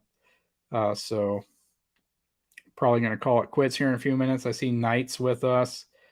Hey, Knight. I don't know if Holly's still with us, so it'd be gents and ladies. But anyway, and who do we have here? E-Dog Sports Highlights. Hey, welcome in. E-Dog Sports Highlight says, why is every Bills versus Chiefs game played in Kansas City? That's a great question. And, it's not one that Chiefs fans take lightly because we've played Tom Brady in Tampa Bay,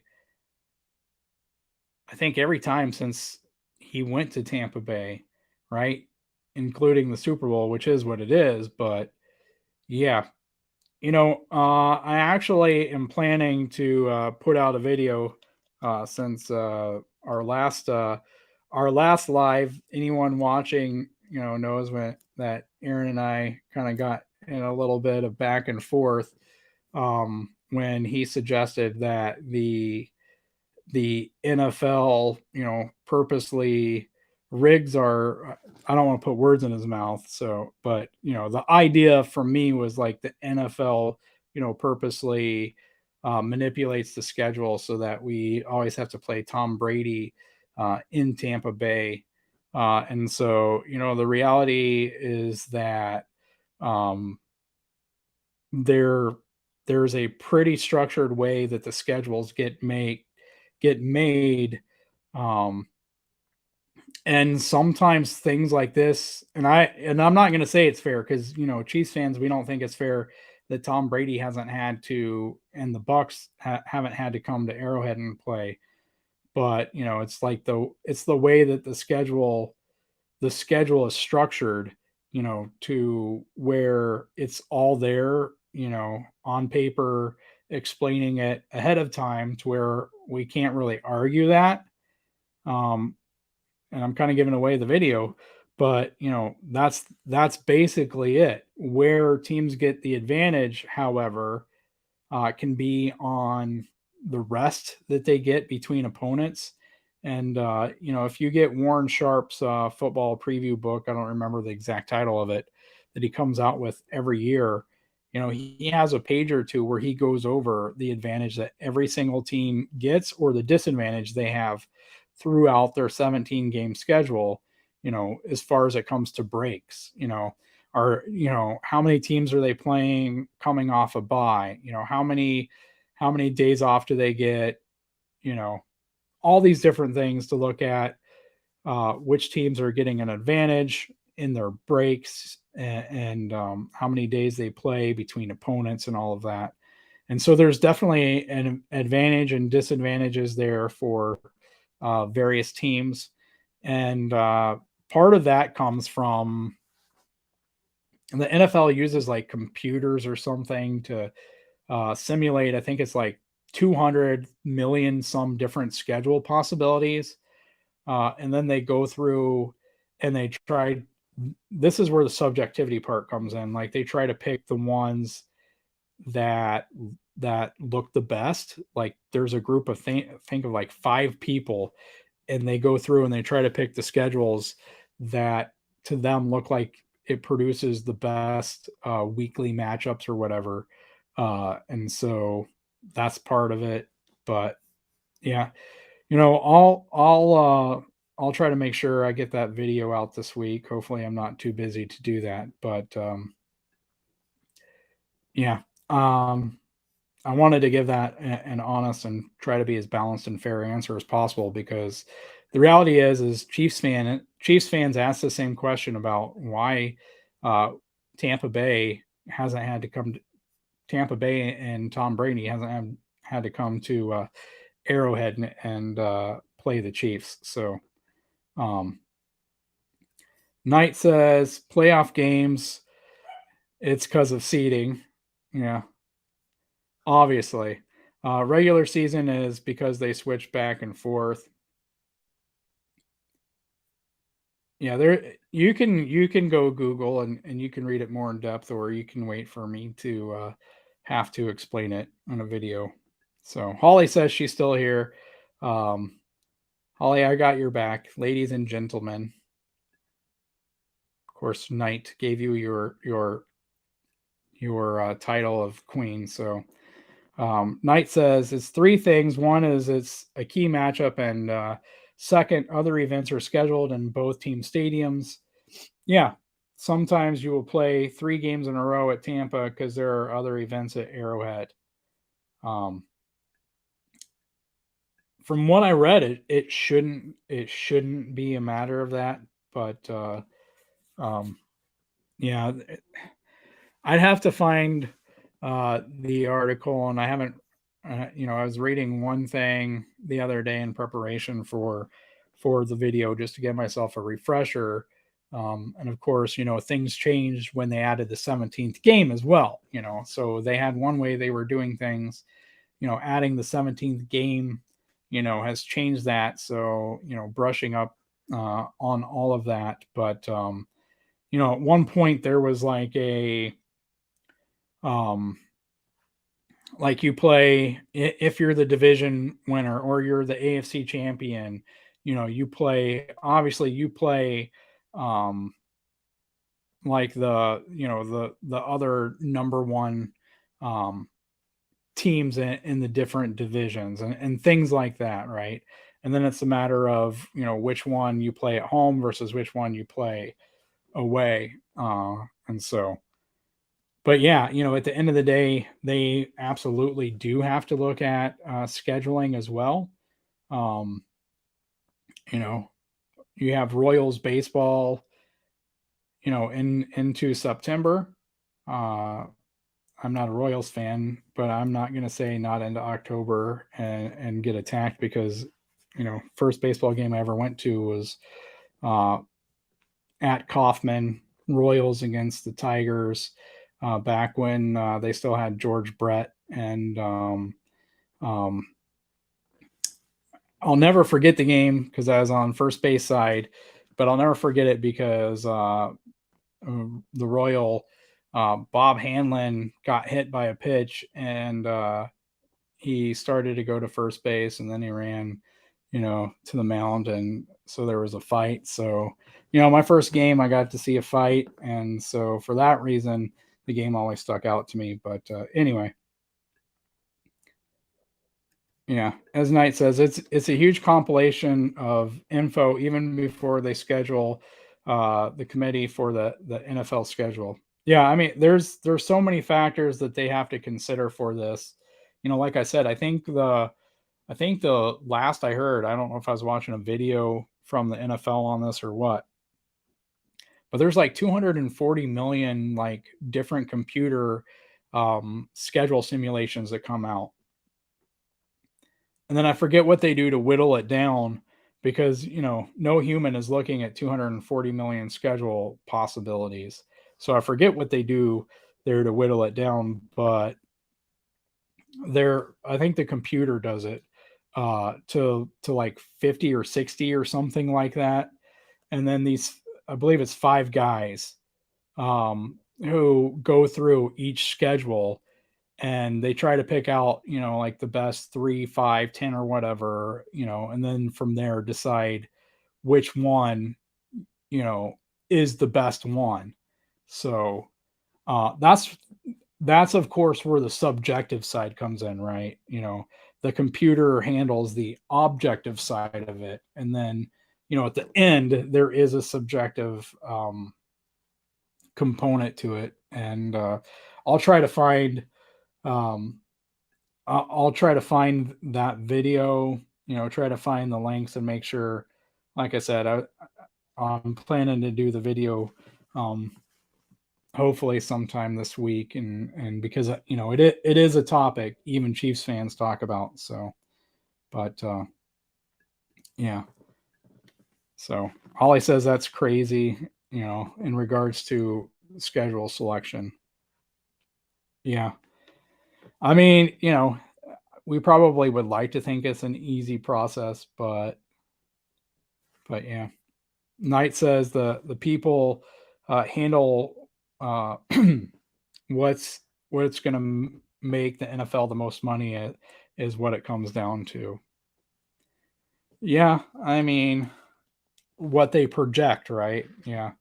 Um, as we've seen with Thursday night football, after Chiefs and Chargers, it's been a lot of duds. So, and the Broncos are what, four out of the first 6 games on prime time.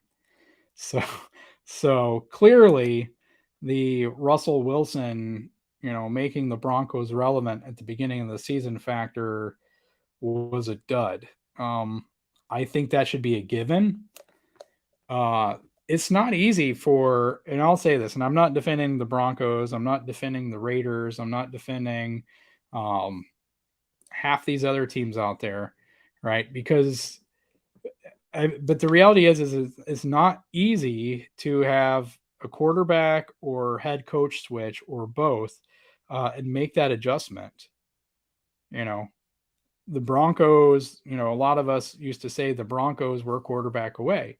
Well, they got a quarterback, but then they went out and it's not that they were a quarterback away and they got their quarterback and they still suck. They got a quarterback and then they completely changed their coaching staff and brought in guys who had never coached at their current coaching position. Nathaniel Hackett was never a head coach before. All his assistants were never at that position as a coach before this season.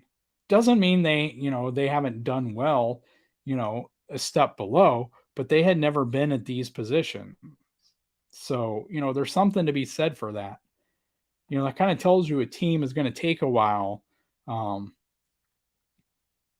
At the same time, and I'm not going to complain about this as a Chiefs fan, at the same time, without even seeing Russell Wilson throw a pass in a meaningful game in the NFL, you give him $250,000, that you basically can't get out of for 4 or 5 years into it.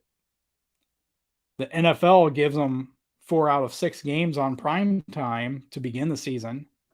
You haven't even seen what he could do. You're not even giving him a chance to gel with his team.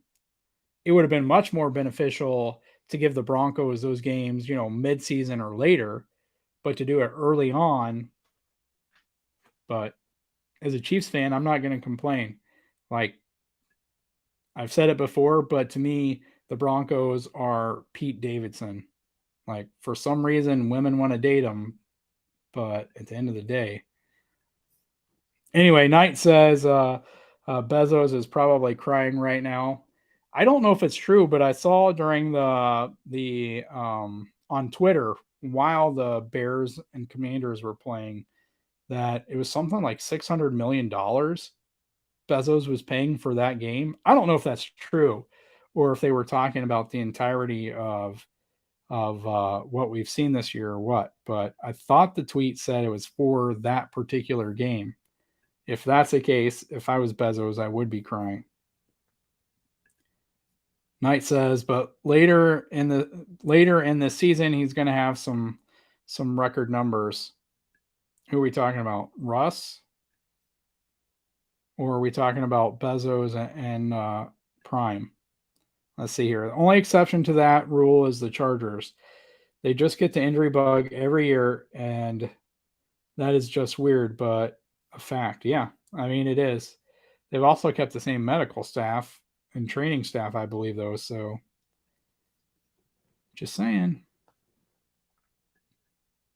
I'll also say this, though. I am happy that I am happy for the Prime, though. I enjoy the extra stuff that they've added. And, I think you're going to see it on regular NFL broadcasts at some point. I like watching the view where they put the personnel groupings up and they put what the defense is in.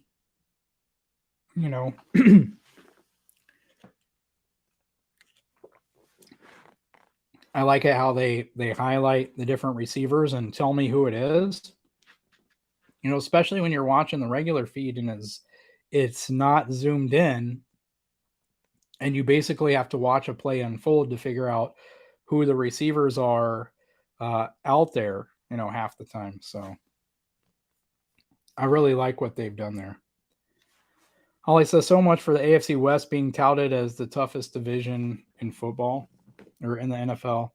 Yeah, and, I mean, by the end of the season, things could change, but I still think there's a lot of potential there. But, in the meantime, we're going to take our wins when we can take them, and we're going to laugh when we can laugh, right? Knight says, but Bezos, he also understood that some games were going to be excuse me, and yet late in the season, there's going to be marquee matchups, right? Yeah, I mean, they have Amazon Prime, so as a businessman, he knows that himself, right? It's like any YouTube TV, Fubo, Hulu, anyone out there who has a live, TV package, you got to pay for the junk as well as the good stuff, and part of that is because the networks force you to. You know, if you want CBS, Viacom or whoever owns them, Paramount, whoever owns them now is forcing you to take, 8 other channels that people don't want to watch because they want you to have to pay for them. So Bezos understands that. It's the same way. It's just crappy NFL games along with the good ones instead of channels, right? Anyway, Knight says AKA during Christmas shopping season. Yeah.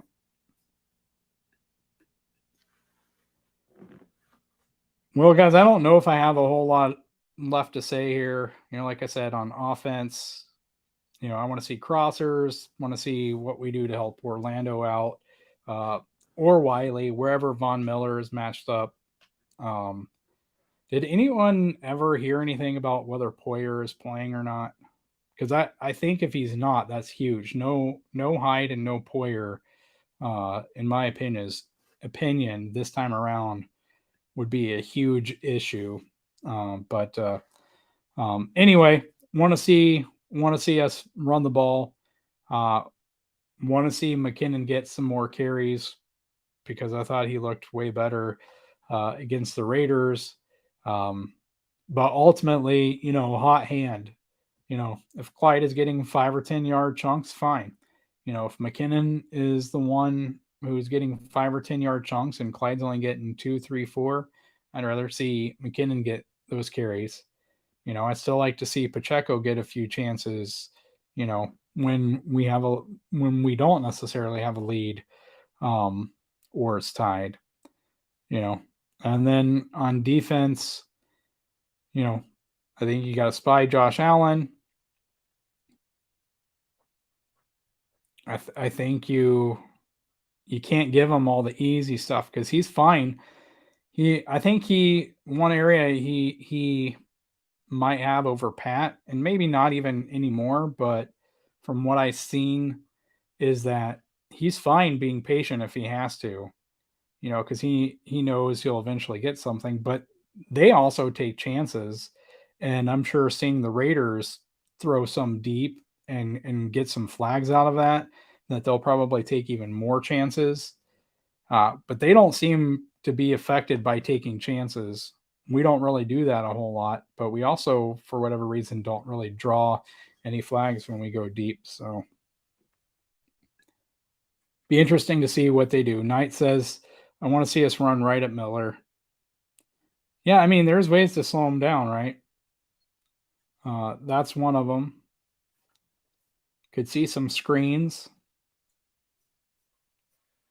The Raider, I guess we already talked the last game or the last live we did about the Raiders, the play where they were trying all kinds of stuff to slow down Travis, including having Cleveland Farrell all the way out wide on Travis with the defensive back. They're doubling him right at the line of scrimmage. That was a play that Cleveland Farrell drew like a hands to the face foul or something because he Travis started to slip, if I recall, Gooch said, and so when Cleveland Farrell wanted to block him or jam him, he ended up hitting him in the helmet. So, but yeah. Knight says you should keep one guy on Allen and make sure they don't beat us over the top. Yeah, that's where, to me, that's where Thornhill comes in over the top. I don't know who you keep on Allen, though. I don't. Maybe you can do some creative stuff with Justin Reed. We did some creative stuff in this last game a lot with Justin Reed. I don't know how much Brian Cook being out affects that, though. But yeah. And then Knight says part of what they did against the Raiders was running it at Chandler Jones. They did, but also in the second half, like he was out playing wider than he was in the first half, from what I recall. I don't want to say he looked sluggish, but he definitely looked slower in the second half. Almost to the point where at that point he almost looked more like a decoy than anything. But and maybe part of that was because they were running at him. But like I said, there were a lot of plays where he was uh, out on the tight end, or he was out, at a wide nine, I believe. Um, and he just had a lot farther to run, and I didn't understand why they were bothering to do that, other than being afraid that, Brown gets his hands on you. You're usually not getting away, but at the same time, I think the extra 3, 4, 5 steps to get to Mahomes gave him enough time to where it made Jones ineffective and really helped out Orlando. So, but Knight says in the first quarter he looked like Von Miller, speed rushing and getting in Pat's face. Yeah, and I think Gooch, brought that up, but yeah. Oh, I skipped some here. Sorry about that. Chanel. Oh, Chanel and switch between him and Reed. Yeah, I think my biggest concern though was Chanel was having a hard time tackling Josh Jacobs, and I realize Josh Jacobs is fast, but he's not a great big guy either. Josh Allen is pretty fast for a quarterback, and he's a big guy. He's hard to get down. So Chanel's the first guy I thought of, but my reluctancy would be after watching Chanel struggle a little bit in tackling Josh Jacobs, is he going to have some issues tackling Josh Allen? Um, but I mean, who isn't other than Nick Bolton? I guess if Chanel can slow him down and Nick Bolton can run over and put a hit on him, and help out there, and then yeah, I mean that probably works great. But I think we're in agreement that one way or the other, no matter who it is, somebody's got to. And maybe they do use Reed in that way as well, because they certainly did use him in run support a lot. They used him in run support. They used Cook in run support. They used Snead in run support as well. So that's why I think that losing Cook is going to hurt a little bit more than losing Fenton. Fenton was not stopping Josh Jacobs. If anything, he was more just getting in the way, slowing him down a little bit. Knight says Chanel's just got to help contain him and not give him easy runs up the middle. Yeah, agreed. I think it makes it scarier when you consider, the whole roughing the passer thing is like, especially when you have a quarterback like Josh Allen, like, are you going to be able to put a hit on him? So Knight says with the way Spags likes to use DB's blitzing, Reed makes sense. Yeah, I think the big thing is just keeping Thornhill over the top. It'd be interesting to see what they do. Isaiah McKenzie has really came on this year. Gabe Davis, he's not going to be humiliating Mike Hughes because Mike Hughes, isn't with us anymore. Mike Hughes is a Lion, if I recall correctly. So he's not going to be humiliating Mike Hughes and making Mike Hughes fall down. Dawson Knox isn't going to be burning Daniel Sorensen because Sorensen is with the Saints. So, but having Cook out and having Fenton out, puts you back a couple guys. So, when you come out with Diggs, who you have to stop, and you come out with McKenzie and Gabe Davis and Dawson Knox, and know that if nobody's open, Josh Allen's going to take off, like that's the offense. I'm not worried about the run game, I think if they want to stop it, they can absolutely stop it. I haven't seen a run game that they've looked like they've wanted to stop that they haven't stopped. I think the Spags was more than willing to let Josh Jacobs run the ball in order to stop Devontae Adams and Hunter Renfrow. And but yeah, Holly says I got to get some Z's. Take care, all, and go Chiefs. Thanks for joining us, Holly. Have a great sleep and enjoy the game tomorrow.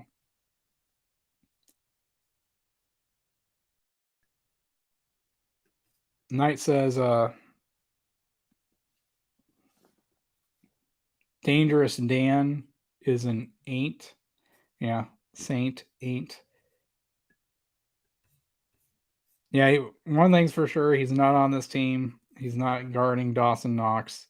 He's not lined up on any receiver. Neither is Mike Hughes. Neither is DeAndre Baker.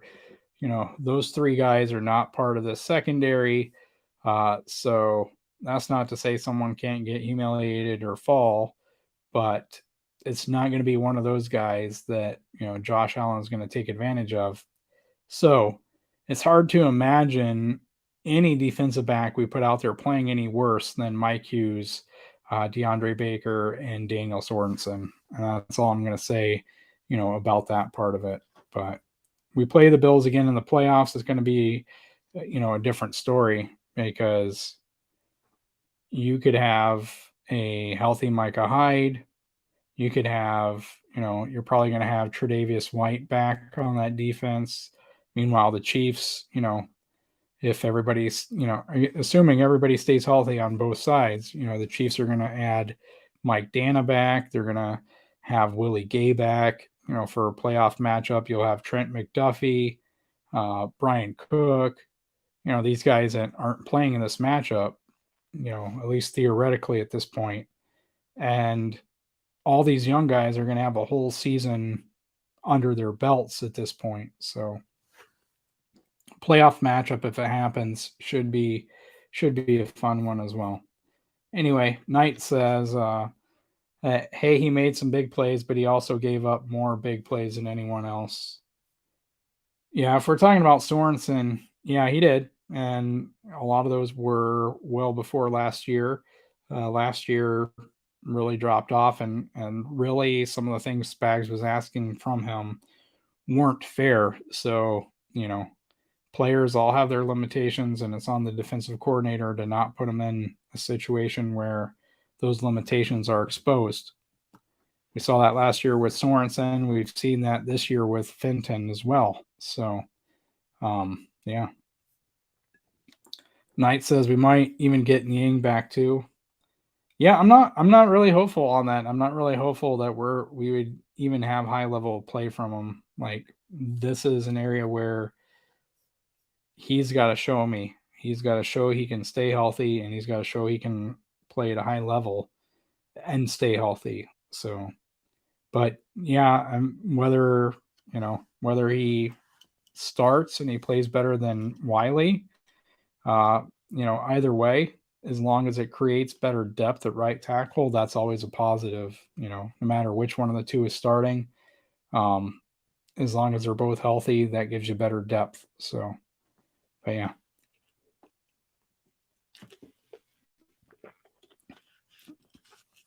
Well, guys, we've been going about 2 hours and 15 minutes here. Gooch has never showed up. I'm starting to lose my voice.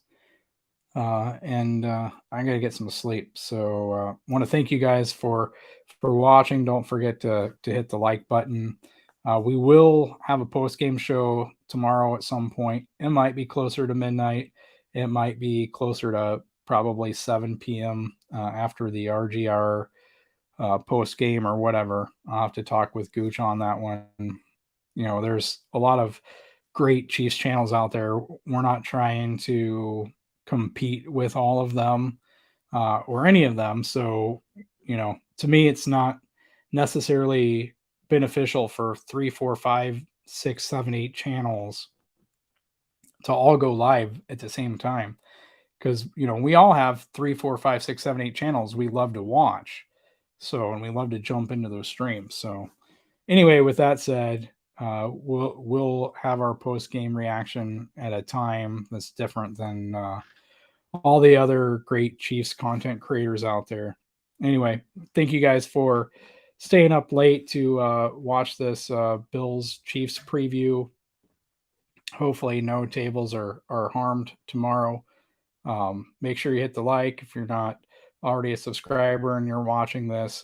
Go ahead and subscribe and hit the bell so you can be notified when we go live, and you can join us here Saturday nights, technically Sunday mornings at midnight, and usually Sunday nights around 6:30, 7 p.m.